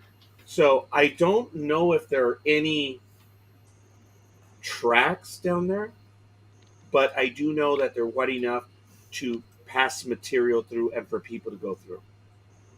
That's what we believe their real intended purposes were. Okay. I can make up all these other stories and stuff, but the reality is they were most likely used because I told you guys that over in Rancho Los Amigos, they still have the metal lungs there. Yeah. And they didn't. And I can tell you that that place is haunted as shit. I used to go in there as a kid, and it was like an abandoned hospital, so there's all these empty rooms, and like you're not supposed to be in there, but the doors are busted open and there's graffiti everywhere, and people go in there and do whatever teenagers do in abandoned hospitals. But there's rooms with like satanic markings, and like you could tell witches have had ceremonies there. You could tell there that you could see like dried blood spatter that had been there for decades, not years. Like it's truly the set of like a horrifying book or movie. Just walking in there, and me and some of my friends would all take our bikes or roller blades or skateboards, and kind of dare each other to go in here, dare each other to go in there, kind of thing. And then half the time we'd make it in, half the time we'd chicken out and run and go get Slurpees. But it is what it is. But as a kid, 7, 10, 11 years old, you're it's big and scary, but when you're a teenager, still and getting that same feeling, and you could feel that chill running through your bones even in the middle of summer. Yes, folks. I know you probably couldn't tell my reaction, but when Dream was talking about it, I did get a tight pain in my stomach. The kind of pain that's the revolting type. Because I do remember seeing some of that, and it's very difficult to explain. In its purest form, Hollywood can't duplicate it, Dream. Mm-mm. Not without an X rating, I'll tell you what. Oh, good God, yeah. It made, just by Dream reminding me what I saw a few years ago, my stomach was turning right now, guys. And I've seen some stuff. You feel that in your marrow. Oh God, you do. Like, just like I wish DA could have experienced that. Oh, I don't know, man. It stays with you, Dream. Look, you're still talking about it. You remember it. Remember vividly. I would love to have seen it.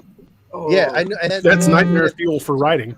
Exactly, and that's what I was gonna say. Just for your books and stuff like that. Yeah. Like, I don't know if you've written any like paranormal as far as like ghost stuff, but Some. that Nothing I've published.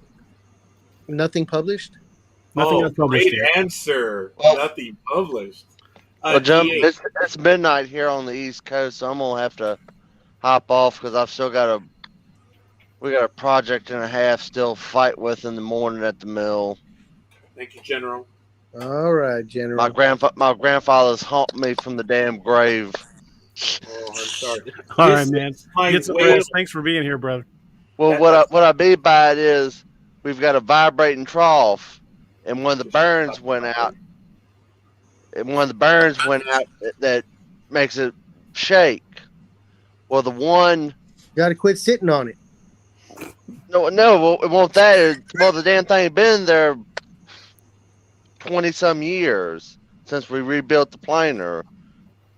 Well, of course, it couldn't be the one on the far side, which is you've got room to work on it. It's the one on the other side where you've got no shit. You've got like literally this much room to work on it, and you're trying to get and it's a split burn and all. So I mean, literally, we thought we could get it done in a day, and we finally got a part late this afternoon. But like I said, it's been sitting there for 20 years, so everything had rusted and sawdust, and yeah, it's a pain in the ass. Josh, maybe you can tell us about that in another episode. But all kidding aside, Josh, just before you go, did you see my Facebook live stream when I was going to Las Vegas on Saturday? It was my first live stream for that day. I thought of you, General, because I was at Cajon Pass, and 3 trains, dude, were passing through the pass, man. I thought it's rare to see all 3 in the proximity that they were. It was kind of cool. Did you have a chance to see it? Did you look at that link I sent you with the Steam stuff? Yes, dude. I didn't realize General and I are hardcore train aficionados. Yes, which is cool. We have to talk. We have to do a program on trains. The Sheldon Cooper of the group.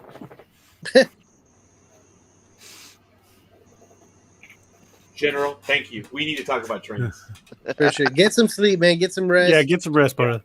You, All right. you safe. work hard, man. See you later. You too. See you, Peace man. out. Bye.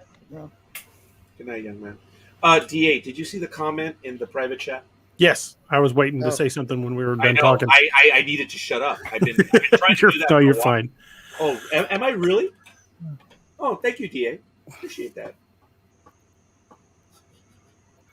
The comment that was sent was says, "Hey, I can't comment because my phone is broke.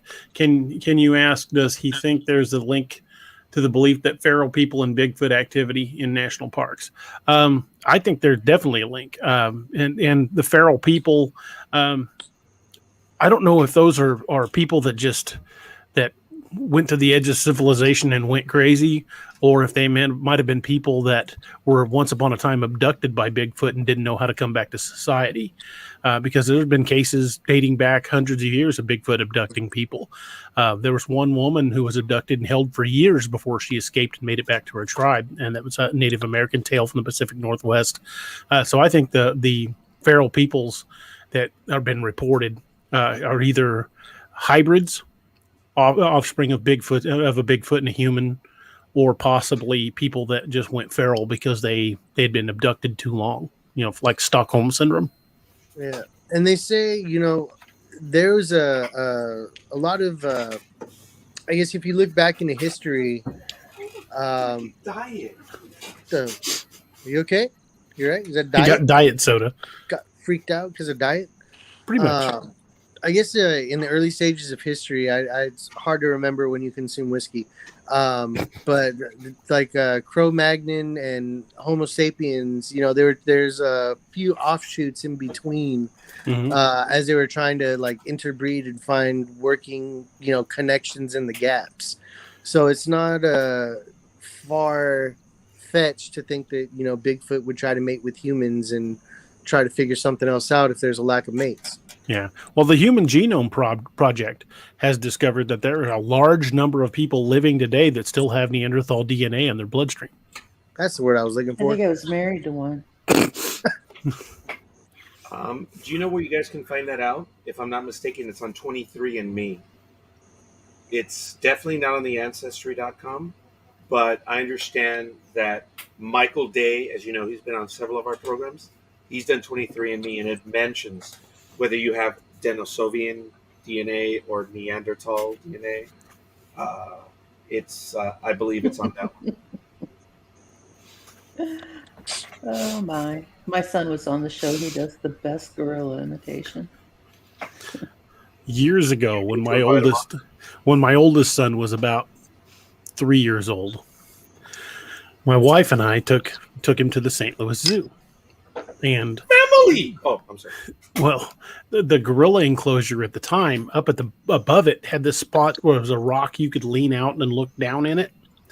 And there was a male silverback down at the bottom of the enclosure, and it was hot. It was like August, and it was like 100 degrees out, and the gorilla was just laying in the shade. He wasn't moving. He was just laying there. And Nathan, like I said, he was about 3 years old, and at the time I was in my 30s, so I really have no excuse. But I looked around, and we didn't see anybody. There wasn't anybody up there. So we start going, ooh, ooh, ooh, making noises at him, and of course he doesn't move. So on this rock where we can look down the enclosure, Nathan and I get up on our knees, and we start going, just making all kinds of racket, going crazy, beating on our chest, hooting and hollering. And this gorilla looks up at us and goes, and just lays back down, just utterly dismissed by the gorilla. Yeah. And where 30 seconds before there hadn't been a soul around, I look around and there are 6 people filming us. I'm like, oh, great. We're going to be on America's Funniest Home Videos. That's hilarious. I'm going to have to look up that video. We're going to have to find that video. I wish my wife had actually captured that on video, but she was up over the top of the enclosure and probably wouldn't have approved of us be up on there going, Well, but the gorilla was having none of it. I will tell you, the last time I went to the zoo, I saw we were going through like the primate exhibit and everything else, and I saw it was like the chimpanzees were literally starting this big old fight and everything else. Like there was like craziness going on, like between two factions of chimpanzees in the zoo, and it was terrifying. It was like straight out of Planet of the Apes, and like literal battle going on. And come to find out, like we go by, I take the kids and we leave. We're like, nah, we're just leaving, and we circle back around to see the aftermath, and the exhibit was closed, and they were closing the exhibit, and you could see that there was blood, and one of the chimpanzees had died, at least one. Chimps are violent. Yeah, that was scary stuff, man. I was like, Jesus, it was like humanish behavior as they were fighting, and like it was scary shit, man. Like that chilled me inside. Because it was like you could totally see that being human people fighting. Yeah, like just the way they're going about it. You know, chimps share like 99.7% of our DNA. I mean, they're our closest living relative. Closest non-living relative, I think, is a banana. I think they share like 90-something% of our DNA. That's weird. Yeah, it does explain a lot of people. No, but it explains why gorillas and chimpanzees love bananas. They're cannibals. Can't argue that. Oh man, I'm getting off a topic very bad. So some parts of Disneyland haunted, and I'm not talking about the haunted house. Yes, you are 100% right on that too. There's a lot of my brother worked at Disneyland. Yeah, you're 100% right on that. I worked at Knott's Berry Farm, and I had friends that worked at Disneyland, and we always joked about switching, just showing up in each other's badges and giving each other our codes for the day, and just to do something different. We always just wondered how it would work, because they don't ever care. You just scan your badge and walk in. As long as you're wearing the right uniform and you got the right name tag on, nobody cares. You're probably right. Do? There's so many employees. There's no way they know them all. No. You just walk by some guy and go, "Hey, Bill, how you doing? Hey, man, how you doing?" Yeah. It's like, where's the nearest bathroom? Oh. If you can answer that, 90% of your job is done when you work in a theme park. Where's the nearest bathroom? Where's the entrance? Right there, right there. Go away. I had people help me at Disneyland just like you. Yeah. Pretty much. Do you know, it's just a tiny bit of stuck-up trivia. My brother, who worked at Disneyland for the longest time, this is half of the trivia. At first, you have a badge, and it shows where you were born, or allegedly where you're from. And everyone is able to put, their country, their city, their state, or whatever. Or I don't know exactly how it is. But my brother had been there for so long that he was able to get away with listing one of the most unique places in the world that no one has ever been born at. His said Wake Island. For those of you that know, Wake Island is out in the middle of the Pacific. It is a tiny little island that has an airfield on it and a bunch of cargo. That's it. There's nothing else. And it's just a little atoll. That's it. There really is nothing around there. So your brother wasn't born. He popped out of a cargo box. Well, since he's 8 years my senior, I will go along with that, Neil. He was shipped into Wake Island. Yeah. So, Ron says, okay, now you throw a curveball. Well, we try. It's Lewis says, true about bananas. Yeah, and now my brother says, I told you. Yeah, if you scan your badge, your picture comes up. Yeah, well, there you go. Because of all the dreams of the world doing what they do. We joked about it. We didn't actually do it. I haven't been to Disneyland since you used to get the little coupon books with the different tickets in them. When the good rides were e-tickets. Mm-hmm. Yeah, that was the last time I was at Disneyland, about 1978. Jesus. I think I was there the year after you in 79. I've never been to Disney World. But then again, I'm not a huge amusement park guy. So I don't really see the appeal. I've Oh been to man, Disney World twice. we took the kids to Disneyland every week. We had annual passes for everybody, Yeah. and yeah, it was a blast. And it was cool because like when you have an annual pass, like you're not in a worry of, oh my god, I have to hit up every ride and stand in every single line for hours, and I might not get to everything, and what do I have to pick and decide, and which one am I going to sacrifice? It's like, nah, go in, bring your own snacks and drinks and whatever, because you can. And at the I time didn't you think. could. I was gonna say I don't think you can anymore. Yeah, at the time you could. We'd bring in like chicken littles or McDoubles or chicken nuggets and snack wraps from McDonald's and whatever have you. We'd freeze vitamin waters and Powerades and stuff and bring those in. Check And that out, DA. ooh, If you I have that wish. book. Yeah, I don't have them anymore. man, You know, Maybe I always knew what they were, but I was fortunate because years ago in Southern California, Disneyland used to work with Southern California that they Ronan, would, that's totally different. I love abandoned amusement parks. oh oh, there's one by me. We should totally hit that up. There's an abandoned Six Flags. They shut down because he got caught up with Hurricane Katrina. yeah. But You should look that up. standing 3 hours in line for a 1 minute ride and paying $17 for a $2 cheeseburger, just don't really see the appeal. $2 cheeseburger? Where? No, paying That's a bargain. paying Oh, a $17 bargain. for a $2 cheeseburger. Sorry, a bargain. Is that a Diet Seagram's? I don't know. Let me see. Tim Grimes says Lloyd Pye in one of his lectures speaks of a primitive village in one of the former Soviet territories, *, that had captured and somewhat domesticated a female non-human hominoid. I've just recently watched something about that. I can't remember her name. And allegedly men of the village had fathered children with her again. Again, allegedly their grandchildren and other progeny are living and still be interviewed. It'd be cool to look at the DNA under a microscope. They just did a thing on Monster Quest on that. I just watched the episode the other night. I believe the woman's name was Zena, Zena.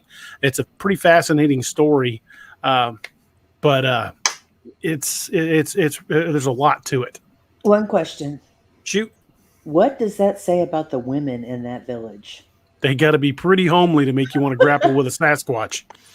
Honestly, I mean, if the men are going to go for the hominid and leave the women of the village alone, what is wrong with that I picture? think it says more to the climb, the temperature. It's just there's only so many opportunities. If it's in the further up in one of those whatever, that is so insensitive. I believe it was in the Urals, the Ural question Mountains. marky stand. I like that. I'm sorry, that's insensitive. I still like Ronald says, how many types of cryptids are there? That's a loaded question. Roger and I discovered that there were over 240 types of cryptids in Africa alone.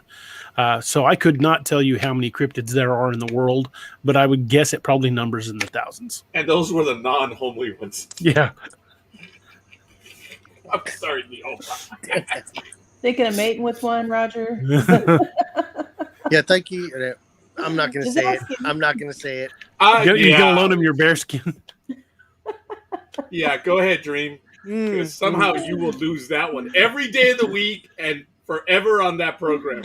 We which- need some of these other Sasquatch comments. with a rose in his mouth now. There you go.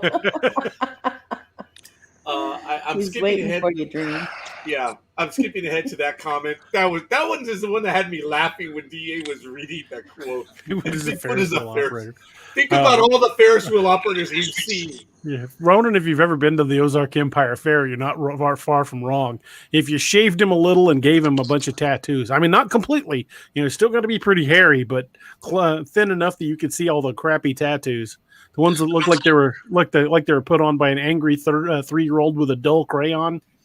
Man, I've been to some crazy carnivals, man. Like my favorite, there was this one carnival. There was like a little kid turtle ride, mini tiny roller coaster. Went around the track, and on the warning signs, it just says, there's no standing, eating, drinking, or smoking while on this ride. But you can't be over like 3 feet to get on it. Got a lot of smoking kids on there. Yes, I was gonna say, just 5, 6-year-old. Damn it, I can't get on this ride. Eight-year-old that sounds like Froggy from the Little Rascals. Oh yeah, my lungs feel fine. Yeah, exactly. But I have a picture of that sign somewhere that I'm gonna have to find, and I just thought it was the most funny thing in the world.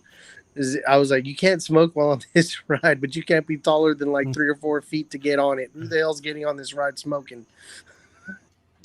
My brother has that comment about what about the early man site that's past Calico Ghost Town? That's on Interstate 15, passing Barstow. You have I'm Calico. not familiar with that, Raj. That's all there's you. actually several. I know that one, and I saw the exit, and I debated stopping, but I saw the announcement. I looked at my speedometer, and I said, no, I'm going to need about 114 seconds to slow down. And I just whizzed by it. Folks, I was keeping up with traffic on Saturday. I was doing 90, and I was being lapped. That's how bad traffic was. So I'm like, I'm not going to be lapped by all these little Toyotas. Baloney. And I hit 117 on the 15. And I was still being passed. It was crazy. That's the fastest I've ever driven. It was. But there is a site on the 15, just east of Calico, about 10, 15 miles. I should have stopped. I've been there and I've seen it. There's also another one, Lewis, along, I believe it's Highway 86 in Imperial County, from Blythe all the way down to Mexicali, and we stopped to see it. So I know of 2 early man sites in Southern California, and they're amazing, folks. You exit the freeway, you drive up. It's not even a quarter of a mile from where they are, and you're able to see. Sometimes it's in the ground, like puddles or pools, which are obviously things that have been there for a long time. And then you actually see all the writing, which is the drawings, the neoglyphs, I believe they call them. Or the neoglyphs or petroglyphs? Petroglyphs. And it is amazing. Sometimes they're not white as you've seen them in a lot of programs, but they're like not carved in. And it's just amazing that even after 15, 20,000 years, you're still able to make out the images clearly. And it blows you away. I'd been there. I should have stopped. I was alone. Not like there were any crying kids or psycho wife next to me, so I should have stopped. I've been to the one in New Mexico, the Folsom Man site. I've been to that one. Is that our cousin talking? I think it might be Patty, but she's not coming through. Oh. Yeah, she always gets Neoma's name wrong. You see, it's the Noriega's Neoma. Remember? For the longest time, I kept calling you that too. Hi, Patty. Oh, man.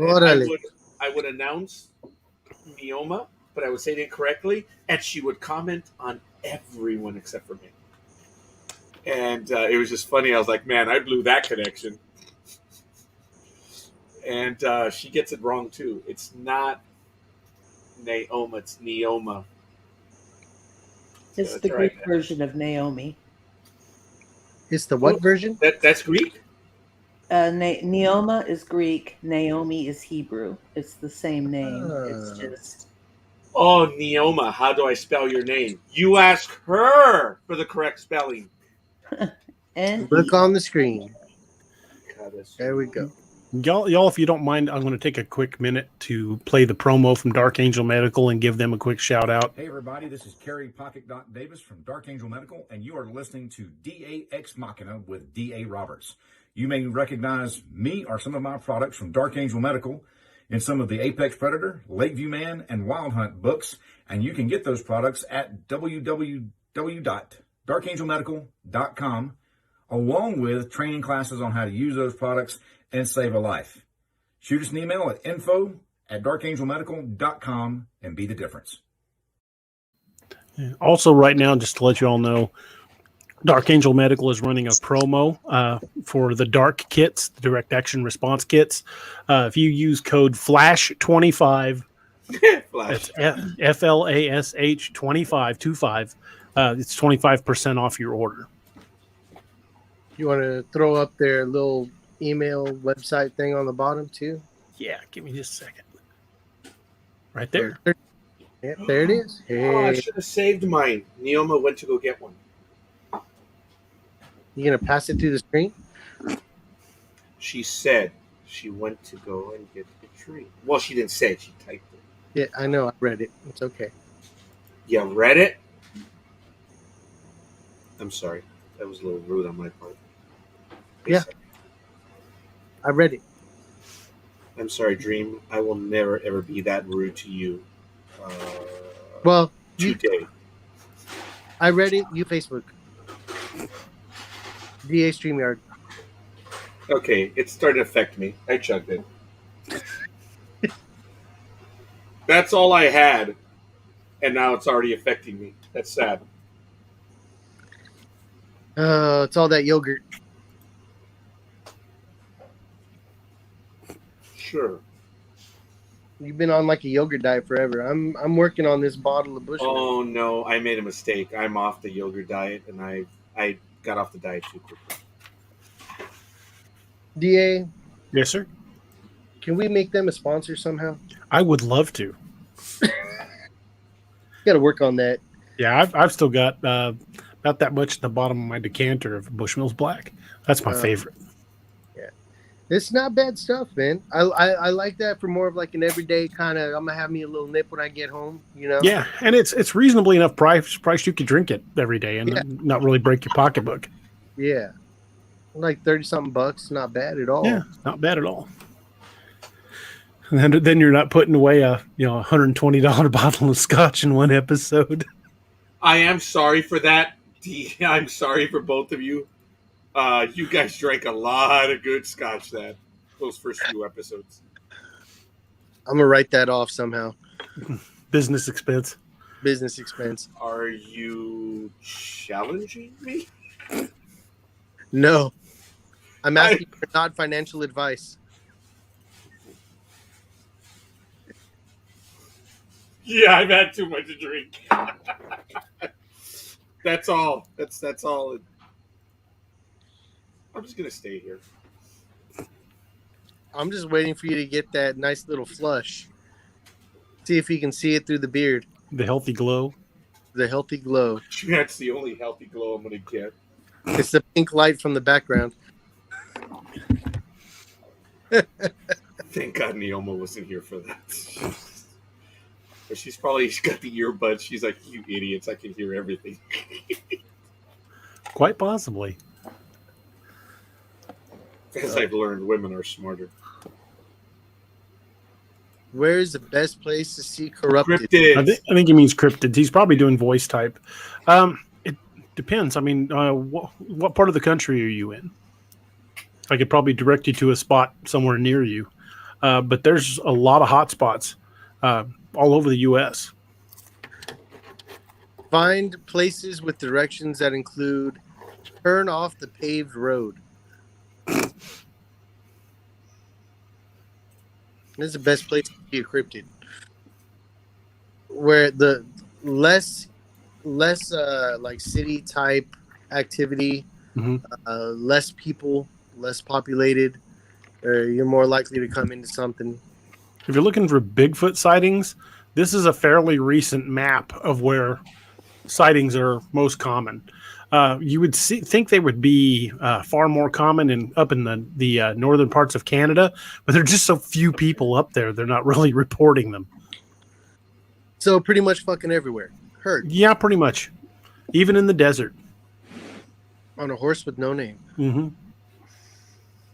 Poor horse. That's got to be a strong. Very strong. Let's go further in. So they're all around the Pomona area too. Yeah. Where's Louisiana? Let me see if I can find Louisiana? Oh yeah. You're pretty much blocked in. Yeah, I'm blocked in right there. With the skunk Completely. swamp monsters. If you're in Michigan, there are a number of places like the Michigan Dogman. There are a lot of them. No, that's in Kentucky, Kentucky and Tennessee. But in Michigan, there's a lot of places like the Michigan Dogman. Of course, you've got Elkhorn, Wisconsin, where the Beast of Bray Road is. And if you take a look at that picture again, let me throw it back up. You'll notice that where the sightings, you see a lot more concentration up in the Upper Peninsula. Basically, just go to Google and search your state, say Michigan Bigfoot sightings, and you will get tons of hits. Yeah, just be very careful with that. You may find out a lot of information you don't want to see. That's true. Yeah, I started down that rabbit hole, and ooh, it was not pleasant. The thing is once you get the bug, so to speak, of researching this, it'll become a passion. And that first time you have an unexplained experience, it will change you. It will open your eyes. You once you realize that there is something out there, you can't go back to pretending it doesn't exist. Yeah. See, and it's the whole thing. It's like you're looking at everything through, well, I need to answer this logically, and what is the logical explanation for this and the logical explanation for that, and how can I explain this away and how can I explain that away, when sometimes the easiest answer, the most obvious answer is ignored because you don't want to be that guy that admits that exists in your area. Like, that can't happen here. So you start looking at, well, there's, maybe there was a weather balloon in the area or a swamp gas or, whatever.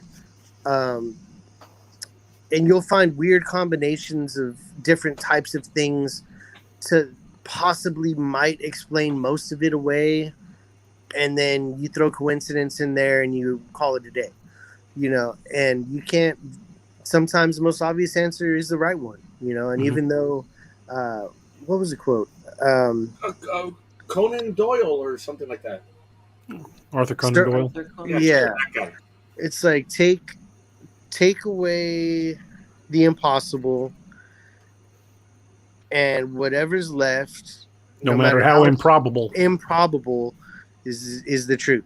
Is what Spock! happened. Star Trek 6, The Undiscovered Country. Okay. Werewolf 5674 wants to know if I'm doing more Wild Hunt. Yes, the next Wild Hunt book is going to be called Codename Wild Hunt: Death in Dyatlov Pass. It's actually going to take place in northern Russia and Siberia. Geographic to the Rodina? Yes, we are. And I'm looking forward to writing that one. I've got something planned that's, I think it's gonna really. I think it's really going to excite people. I think this is going to be an interesting book. It's going to be different. It's going to further open that door, linking the rest of the series to Ragnarok. There's going to be a lot of hints and a lot of things dropped. You're going to see something new. And Zombie Squatch? No, not quite like that. That's a nightmare. But and for those of you who have been asking, Margolin finally gets a code name.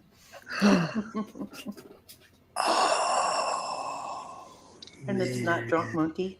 Nope, not Drunk Monkey. And it's not Embrace the Suck either. Oh, man. We're talking about Bigfoot. Patty says there's a small one in Pomona. Yeah, I think she's talking about this one right here. Well, I'm glad your vision is good, Patty. Thank you, Patty. Very addicting. Why, thank you. I will give the credit where credit is due to DA and your cousin there and Neoma. It's you. No, man. It's you, Neoma, and him. Okay, whatever. Did you look at those videos streamed? Did you see anything in them from the LBL? We're still going through those. I couldn't even access them because I don't have the password for your Google Docs. I will send you an invitation to view them. Yeah, just give DA my email, or I'll just send you my email. Okay, just text me your email and I'll send you a link to the Google Docs. Yeah, that's the easiest way. Pay particular attention to the daytime video at the Nickel Cemetery, where it's just me. I was filming from a tripod, so there wasn't anybody holding the camera. It was just me there, and I kept hearing something, although I could never catch the movement. And once I finally shut the camera off, I went to look for it, and I couldn't get close to the noise. Yeah. There's a fine line between brave and stupid. And you were flirting with it. Flirting with disaster, like the Molly Hatchet song. What sightings do you have around Lake Cumberland? Where is Lake Cumberland? What state is that in? Where people go to die. Oh, I should have said I'll take cryptids for 100. Oh, that's one of the lakes in Kentucky. I'm sorry. Lake Benedict, Cumberland. You're the only one that got it. Lake Benedict, Cumberland. That's I believe that's one of the lakes that borders LBL. No, that's Barkley Lake and Lake Barkley and Kentucky Lake. Okay. Cumberland is, I think, over. Well, no, that's. Let me find it on the map. I am. Hey, Roger. Okay, Lake Cumberland is about midway through Kentucky, Tennessee, close to the Tennessee border. There are tons of sightings throughout Tennessee and Kentucky. There's several big. And he froze. Bigfoot festivals in Eastern Tennessee. Me? Yeah, I wonder what that was. It was still moving on my end. Weird. Oh, of course. It's like you froze and then went into super fast speed. Timsy. like Bruce Almighty. Yep. I think we lost Roger. He's experiencing a major mirthquake. Hey, Roger. I've had 3 funny one-liners. Neoma got one. Thank you. And I said 2 more, and no one. I didn't even hear the other 2. I know. It's okay. Papa I thought Bear, that one was do you live quick, near though, Lake the way he Cumberland? said. I'm sorry? I was asking Papa Bear if he lives near Lake Cumberland. If Papa you live Bear in is the actually my son, so I should know this, but I don't. like I said, Google your area. Just Google Lake Cumberland Bigfoot sightings, and you can probably narrow it down to a much tighter area than I can tell you off the top of my head.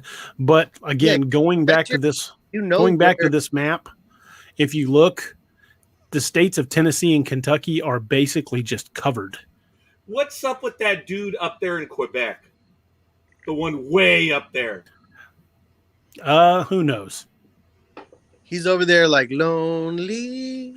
I am so. I believe that the population density, and especially in northern Canada, is much thicker than that. But there's so few people up there to report it. Most likely, or you're seeing less Sasquatch and more Yeti, or Wendigo. That's my brother, and it's spelled Luis. I'm not going to read it. I'll never get through it. Damn, that's your brother, man. Come on. He spells my name Rodger. Yeah, intentionally, I'm pretty sure. He says he uses Siri or Google Voice or whatever. I don't know how he uses it because that wench is always talking back to me. Lewis, if you've got any links or any more information on that story, PM me with that. I would like to dig into that more. If there was a Navy SEAL incident in Minnesota, I want to know about it, and I will definitely dig into it a lot more. I know some people that live up that way, and I can make a couple phone calls and get a couple people digging into it. Hopefully you've got some more information on that, or can at least point me in the right direction. So if that happened, if something like that happened, I would definitely like to hear more about it. And that's something I will definitely be searching through. Let's see. Says, DA, when are you going back to LBL? It's going to be in the fall, probably sometime in October. I don't know an exact date yet. The wife has already told me she's staying at the hotel. There's no way in hell I'm taking her back into the park. I took her in there on the first night that we were there, and I tried to stop the van a couple of times so I could listen, and she was like, "Nope, not getting out of the van, and you are not stopping. You were taking me back to the hotel." So yeah, I'll keep you guys posted when I have a firm-ish idea of the date. Raj, why are you raising your hand? DA. Okay, for those of us that are married, and that's all of us here at one time or another, will you tell us the real conversation? When it went? That's not what she said. Would you tell us what she really said? She when I said I was stopping, it was basically, "You're out of your goddamn mind." No, you're not. Yeah, You keep that this sounds van about right. moving. That sounds about right. It's a little closer, yeah. I can see that. If you value your life as it is, you will keep this vehicle moving. Yeah. If you stop this vehicle, I will push you out and go on without you. Yep. The reverse of shut up or I'll stop this car right now. Or like you're going to wish you had a dogman problem. Yeah, no kidding. You're going to wish there was a dog man to save you. Mm-hmm. Dogman will be the least of your damn problems.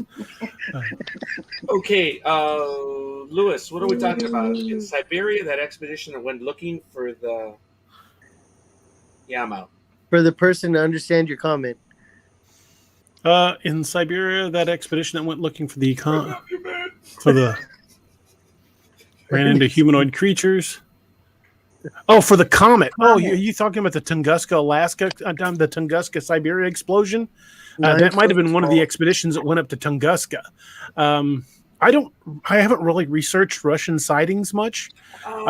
It was something heard that the first teams discovered anything like that, because remember, this happened in 1908, and it took them close to 15 years to get out there. Mm-hmm. And they went in there in the 1920s, folks, and they made numerous attempts. But I know of the attempts they made, but I don't recall there being. But just because I don't recall doesn't mean it didn't happen. Yeah, I don't know either. It's something I would like to look into. But that may be what he's talking about, is one of the expeditions going to Tunguska. But I'm just guessing. That's pure supposition on my part. Yeah, if you've got any links to any of that, I would like to know. Like to hear it. Yes, Raj, I know a word or two. I know I'm just an uneducated hillbilly, but once in a while I do have a little bit of a vocabulary. I would like to talk to some of the Russian scientists like Igor Zaitsev and see if I could get direct knowledge of some of these Russian. You got the big pimp hand from Bigfoot. All right, D, I'm sorry. I'm sorry. Patty says, glad you didn't get too close to that noise. I would like to have gotten a lot closer. I honestly would. To be honest, I would like to have gotten footage. I would very much like to have gotten something on film. I don't know if I did. If I did, it's something I did not see. It'll be like the Joe Bald video where I didn't see it at the time, which is why I want Eagle Eye Dream to look at the videos, because he's the one that spotted the movement on the Joe Bald video, and had he not spotted it, I never would have seen it. Patty wants to know what's in your drink. No. DA, that's BS. She's happy that you heard a voice or a sound and you went the other direction. When I told my story, she says, "And why didn't you investigate?" Go get it. Well, you're the nightmare hunter. I mean, I swear, it's almost like a bone. She's like, "Come on, stupid, go get it." But with you, it's like, "Oh, way to go, DA. I'm glad you didn't go near the light." My wife would lock me out of the car on a good day. Now, Lewis says, yeah, about the comet that hit Siberia. And he's talking about Tunguska. It's interesting. The United States believes it's an asteroid, and the Russians believe it was a comet. Just a tiny bit of trivia. No supposition on my part.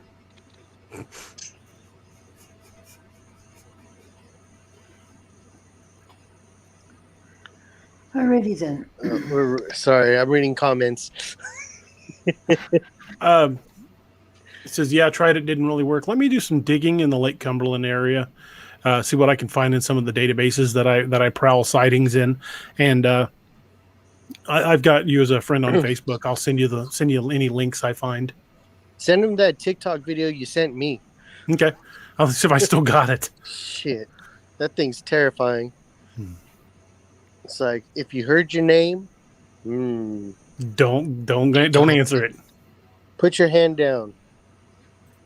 Let's throw your hands up, I thought. Whoop, whoop. Research and hunting are two very different things. You are 100% right. Yeah, I wasn't going out to hunt for anything. I had no intention to engage it, but I wanted to get a look at it. That's when you say, hey, what's up, dude? Bye. Yeah. And I'm out. Yep, I'm good. I see you. You're good. Bye. Sign here, and I'm out. Yep. Right now, when you said that, DA, it reminded me of the gentleman from Australia who passed away. The gentleman that lived life to the fullest. Oh, Crocodile Irwin. Hunter? Steve Irwin. Steve Irwin. Right now, when he says, I'm not hunting, I just wanted to go and find it or whatever, I swear I heard his voice saying, that's the most dangerous animal over there. I'm going to go touch it. I swear that's what it sounded like. You're all right. Who's a good boy? Yep. Crikey. He's a feisty one. Gabriel Iglesias kind of brought him in his routine. He talked about it. He said, but can you imagine the life that man lived? Oh, God, yeah. He lived more. No one. There's so few. DA, go ahead. I'm sorry. Yep. No, he froze. That's what it is. Mr. Freeze, Mr. Freeze. I love how you use the Mr. Clean song for Mr. Freeze. And all he has to do is take off his hat. There you go. And he's still frozen. More in his short life. Doing. Oh, that is so cool, the way he just suddenly starts talking really fast. Are you speaking It's Russian, the video, then, lad? no, it's the video trying to catch up. Yeah, I lost everybody there for a minute. Oh, no, you were the only one frozen. We were all good. Yeah. Yeah, but my screen went black. Lost. My whole screen, all four of the screens went black. Man, I think Neoma, I'm having some internet issues. Neoma, you reminded me of all those signs at church that say "Find Jesus" and stuff like that. It's like, man, you're the one that lost him. You find him. What did I do? Oh, Lewis wrote a story. I am every once in a while glancing up at the sky to see if I see a meteor. They're saying you got to look for like 20 minutes, and I'm like, nah, I'm good. Oh, do you guys have that same thing over there by you? By you. Oh, you're so cute. But Ronald wants to know which ones will say your name. Wendigo have been known to call people by name. If you hear your voice in the woods, odds are, and you're not out there with anybody that should know your name. It's probably a Wendigo. Or fairy. According a lot of Celtic tradition. The Fae folk will fuck you up.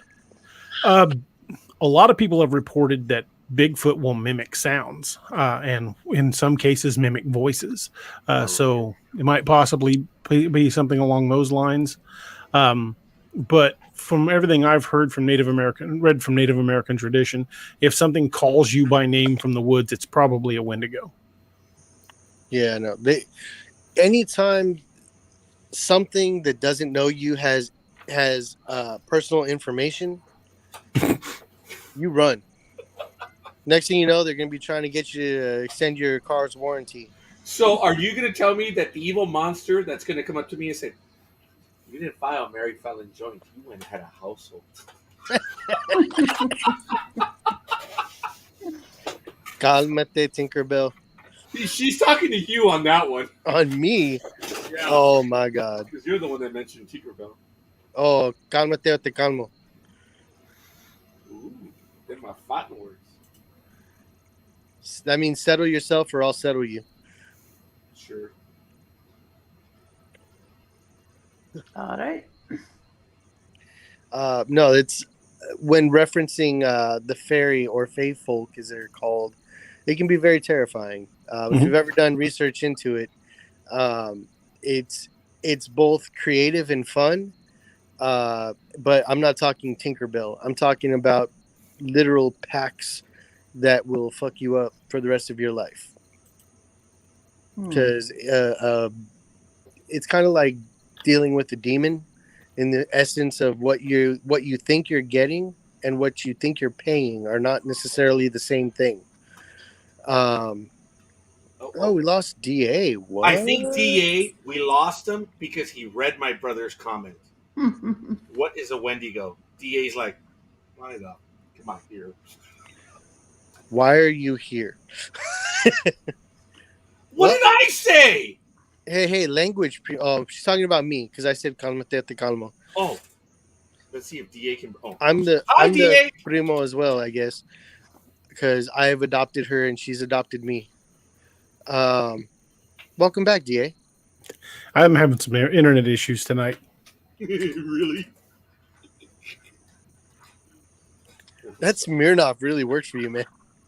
Was it Smirnoff or I doubt it. Mike's Hard Lemonade?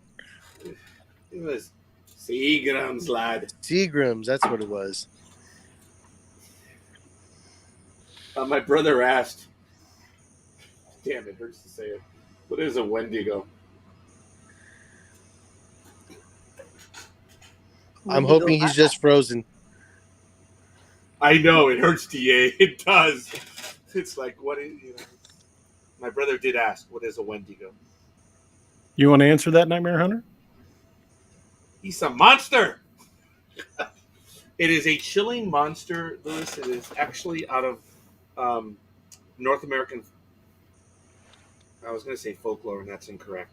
It is from First Nations history. It is something, and DA will correct me if I'm wrong or not, but it is generally in the northern parts of America. But they're found in the plains, maybe not necessarily in the mountains. But the Wendigo is something that was once human, but has now gone over and can never come back. It is something that is a frightening thing. Entity. I was going to say entity, but I couldn't spit it out fast enough. And but it is from North American lore, First Nations, right, DA? Mm-hmm. Now, I said everything from the periphery. Give us the meat of the Wendigo. According to Native American lore, it's basically a corrupted spirit. During times of extreme hunger, during the harshest winters, anybody that crosses over and actually consumes human flesh can be cursed with the spirit of the Wendigo. And it's the spirit of hunger. It can never consume enough human flesh to be satiated. It will always try to devour humans wherever they find them. The spirit of the the Wendigo sightings have happened pretty much everywhere in the United States and up through Canada, throughout the mountains of Colorado, up into Montana, all over Canada. They're generally cold weather creatures, but they've been seen pretty far south. But it's the ravenous spirit of hunger, of cannibalism. Now, I wonder, would a Sasquatch have enough human DNA in them to qualify? So if somebody hunted, something brought down a Yeti or a Sasquatch or something of that nature and killed and ate that, thinking it was just it's food, would that qualify as cursing you with the Wendigo? Maybe. Dude, don't give him ideas. Maybe they might be close enough to human for that to count. But there's also another type that they refer to as Wendigo psychosis, which is when a person who has not consumed human flesh whatsoever is possessed by the spirit of the Wendigo. That happened in your. Oh, I'm sorry. I shouldn't say. You've written about that. True. That soccer team that crashed in the Andes. Yeah, if I remember, that was in the 1960s. It was very famous. I believe they were going from Argentina up north somewhere, and they crashed in the Andes, and they were gone for like 39 days. Yeah, they made that movie Alive about it. Yeah, and they had to survive off their mates. Mm. But I think in that respect, it's not necessarily every single person that's consumed, human flesh is going to be turned into a Wendigo. I think it's also, there's got to be more to it than that. I think, but I'm pretty sure the consuming of human flesh is a key ingredient in the mix. Mm-hmm, doesn't it have to involve murder? I mean, doesn't usually, yes, the starving person have to murder somebody to consume them? Whereas these people, I think, in the Andes were eating the deceased. The ones that died in the crash. Mm-hmm. So like a Hannibal Lecter type. But it's still a big taboo among pretty much every civilized nation that consuming human flesh is a major bad. Yep. I can't say it. I won't say it. I'm not going to say it. Never mind. Now you've gone too far. You got to say it now. Yeah, you need to now. I put Speaking my for head women down. everywhere, I don't mind getting ate. Oh, I should have said what I said earlier then. Damn it. Good job, woman. Good job. Ooh, I'm getting a little flushed. Hey, Oh, a little flushed. good for you. Yeah, I mean that every which way. Yep. Teacher. Oh, yeah. I am going to If keep whatever respect I have in left and not say certain what I was going to say. cultures, some people consume animals, and I'm not going to be rough on them, but if they consume certain animals that may have bitten human beings, let's say a tiger consumed a human being and then the tiger's caught and they eat that. It's a stupid question, but Josh and I were talking about this metaphorically speaking. The energy never goes away. So if the tiger ate or consumed a human being and then the tiger's consumed, the people that consume the tiger also consume the human beings? I wouldn't think so. I think it's more of a question of intent. Yeah. Because the people that are eating the tiger didn't set out to eat people. They're just eating the tiger. Oh, so now we're talking Actually- about the difference between manslaughter and felony. There is in some extreme northern cultures the how does it go? I'm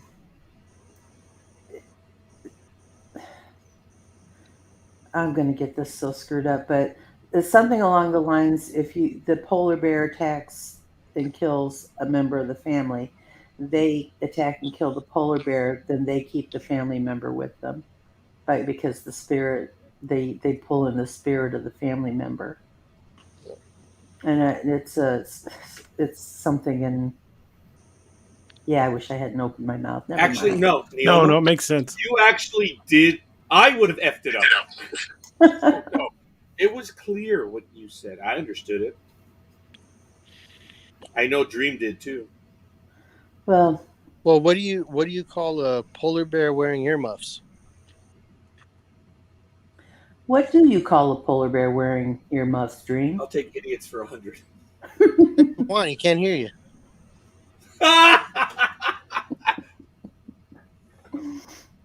But he can still outrun you. Patty wanted to know where Steve's been. Steve works through the week and is only available on the weekends. We've been doing the shows on Wednesdays here lately, but hopefully we'll be going back to Saturday soon. You'll start seeing Steve again. He works Wednesday nights, unfortunately. Well, Francis Smith. What's that? I said, give him our best. We miss him. I will. We'll do. I know he's Hey, been Steve. Miss you, Steve. Francis Smith says, aloha from Hawaii, y'all. Hey, DA, you should write a book about the Hawaiian Minehune. They're the hobbits you mentioned in the last podcast. I would like to know more about them. I'd need to research quite a bit about them before I'd want to bring them into a book because I want to do them correctly. Google. Well, Google will only give you so much. I would like to hear firsthand accounts. I would like to find some place where they've got not only physical descriptions, but full accounts. Well, I think Roger with the D. Burn. I think somebody did write a book about them, but it has to do with the ring or something. 3 of them. Or 3 of 9 them. of them. Yeah. Dark Ark became window, not through, not what? I thought evolved medicine men that were dark arts. I think he's talking about medicine men that became Wendigo. I think that might be more Skinwalker type. Yeah, that is definitely more Skinwalker. Not necessarily. That's not necessarily much of the Wendigo the native Wendigo lore. Sorry. Yeah, I have a hard time separating Skinwalkers and Wendigos, though. I remember that movie. My wife loves that movie. I miss it. Oh, that's why Roger got upset and threw his headset down. Check your phone, Roger. Well, quit using the D and he might not get so upset. The little prima donna. Ooh. Oh yeah, I know you heard it. When you get upset, Oh no! Now we're having a staring contest. I hope that lined up because I couldn't see. We didn't get your face, but we knew what direction you were looking. Ah, you got the idea. Hmm. Don't get upset. It's just one letter. I've been called much worse. Well, folks, we're coming up on the 3-hour mark. Probably be a good time to go ahead and start wrapping up. I still want to get some writing done tonight, so I've still got a lot of work to do before the night's out.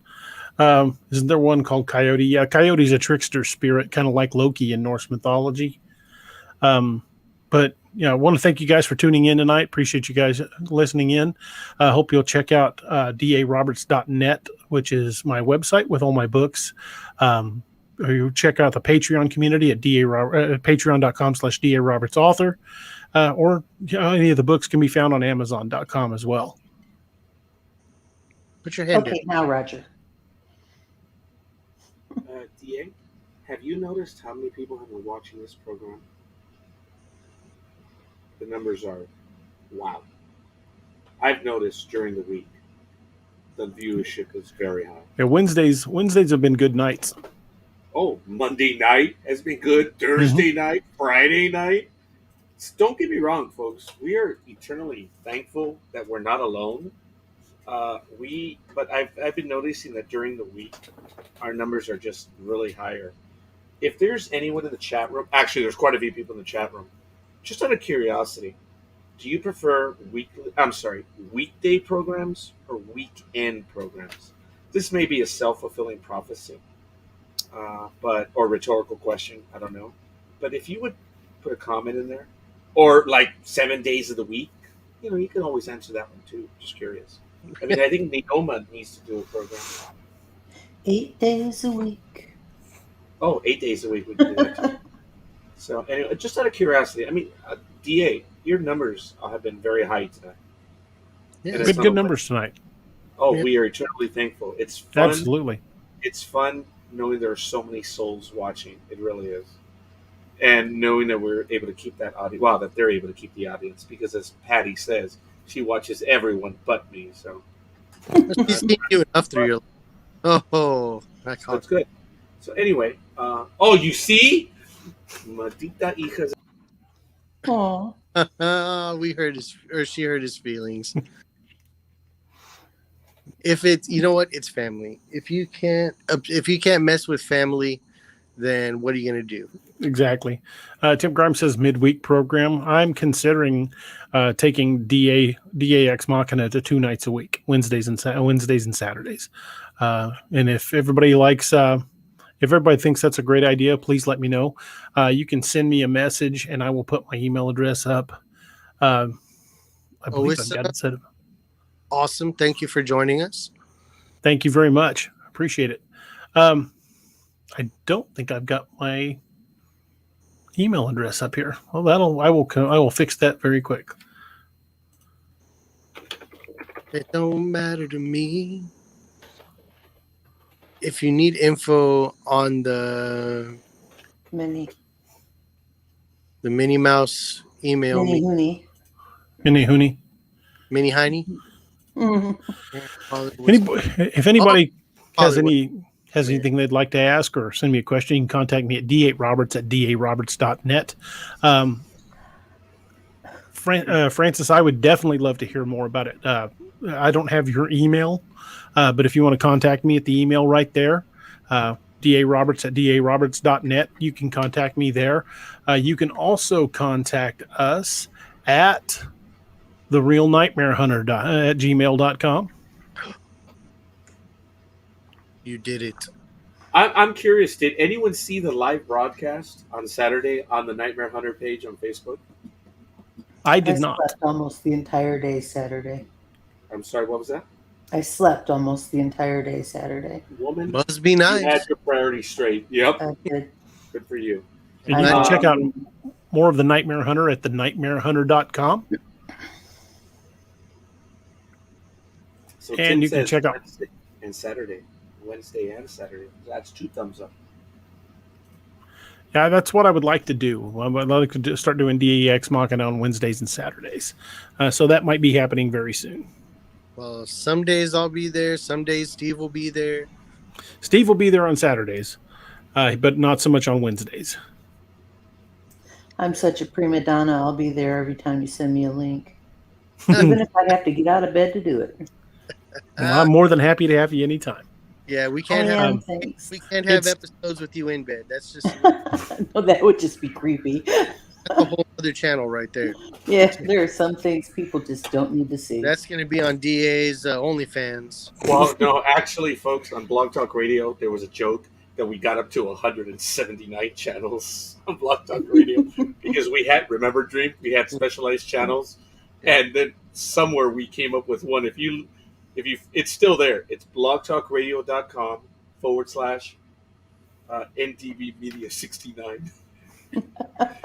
That was our porn channel. We interviewed porn stars on that channel. It was really funny. It was great. They were really cool. The porn stars that we interviewed. Part of that. Of course, they were talking with their mouths full. Not so. part of that one. No, they were carrying the comfort. Oh yeah, I think so. Yeah, you're right. Actually, they were great. They were fun, but I apologize. No, those were those when you had Roger and was Bam Zeke. on there with you? Oh hell no, we had class. Zeke. I was gonna say those would be those 2-minute episodes. Oh no, that was a daily 15. Oh, 15 minutes? The 15-minute episodes we did You during lasted lunch and work. 15 minutes with the porn star? Oh God. That's bragging rights right there. Anyway, DA, I apologize. Good thing it's at the tail end of the show. NDB Media 69, I get it. Yeah. And folks, if you have a chance, swing by the Patreon channel and check out the Patreon community. Your input will help to shape the future of the D.A. Roberts novels, the entire D.A. verse, and help us to continue to do things like this. So I appreciate everybody tuning in tonight. I appreciate everyone joining us.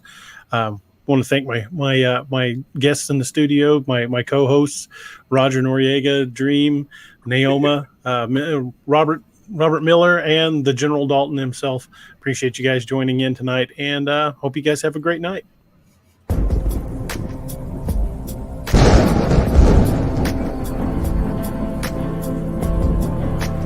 Thank you for joining us tonight on DAX Machina. Follow DA on social media and check out all his work at www.daroberts.net. Good night, and don't forget to lock your doors.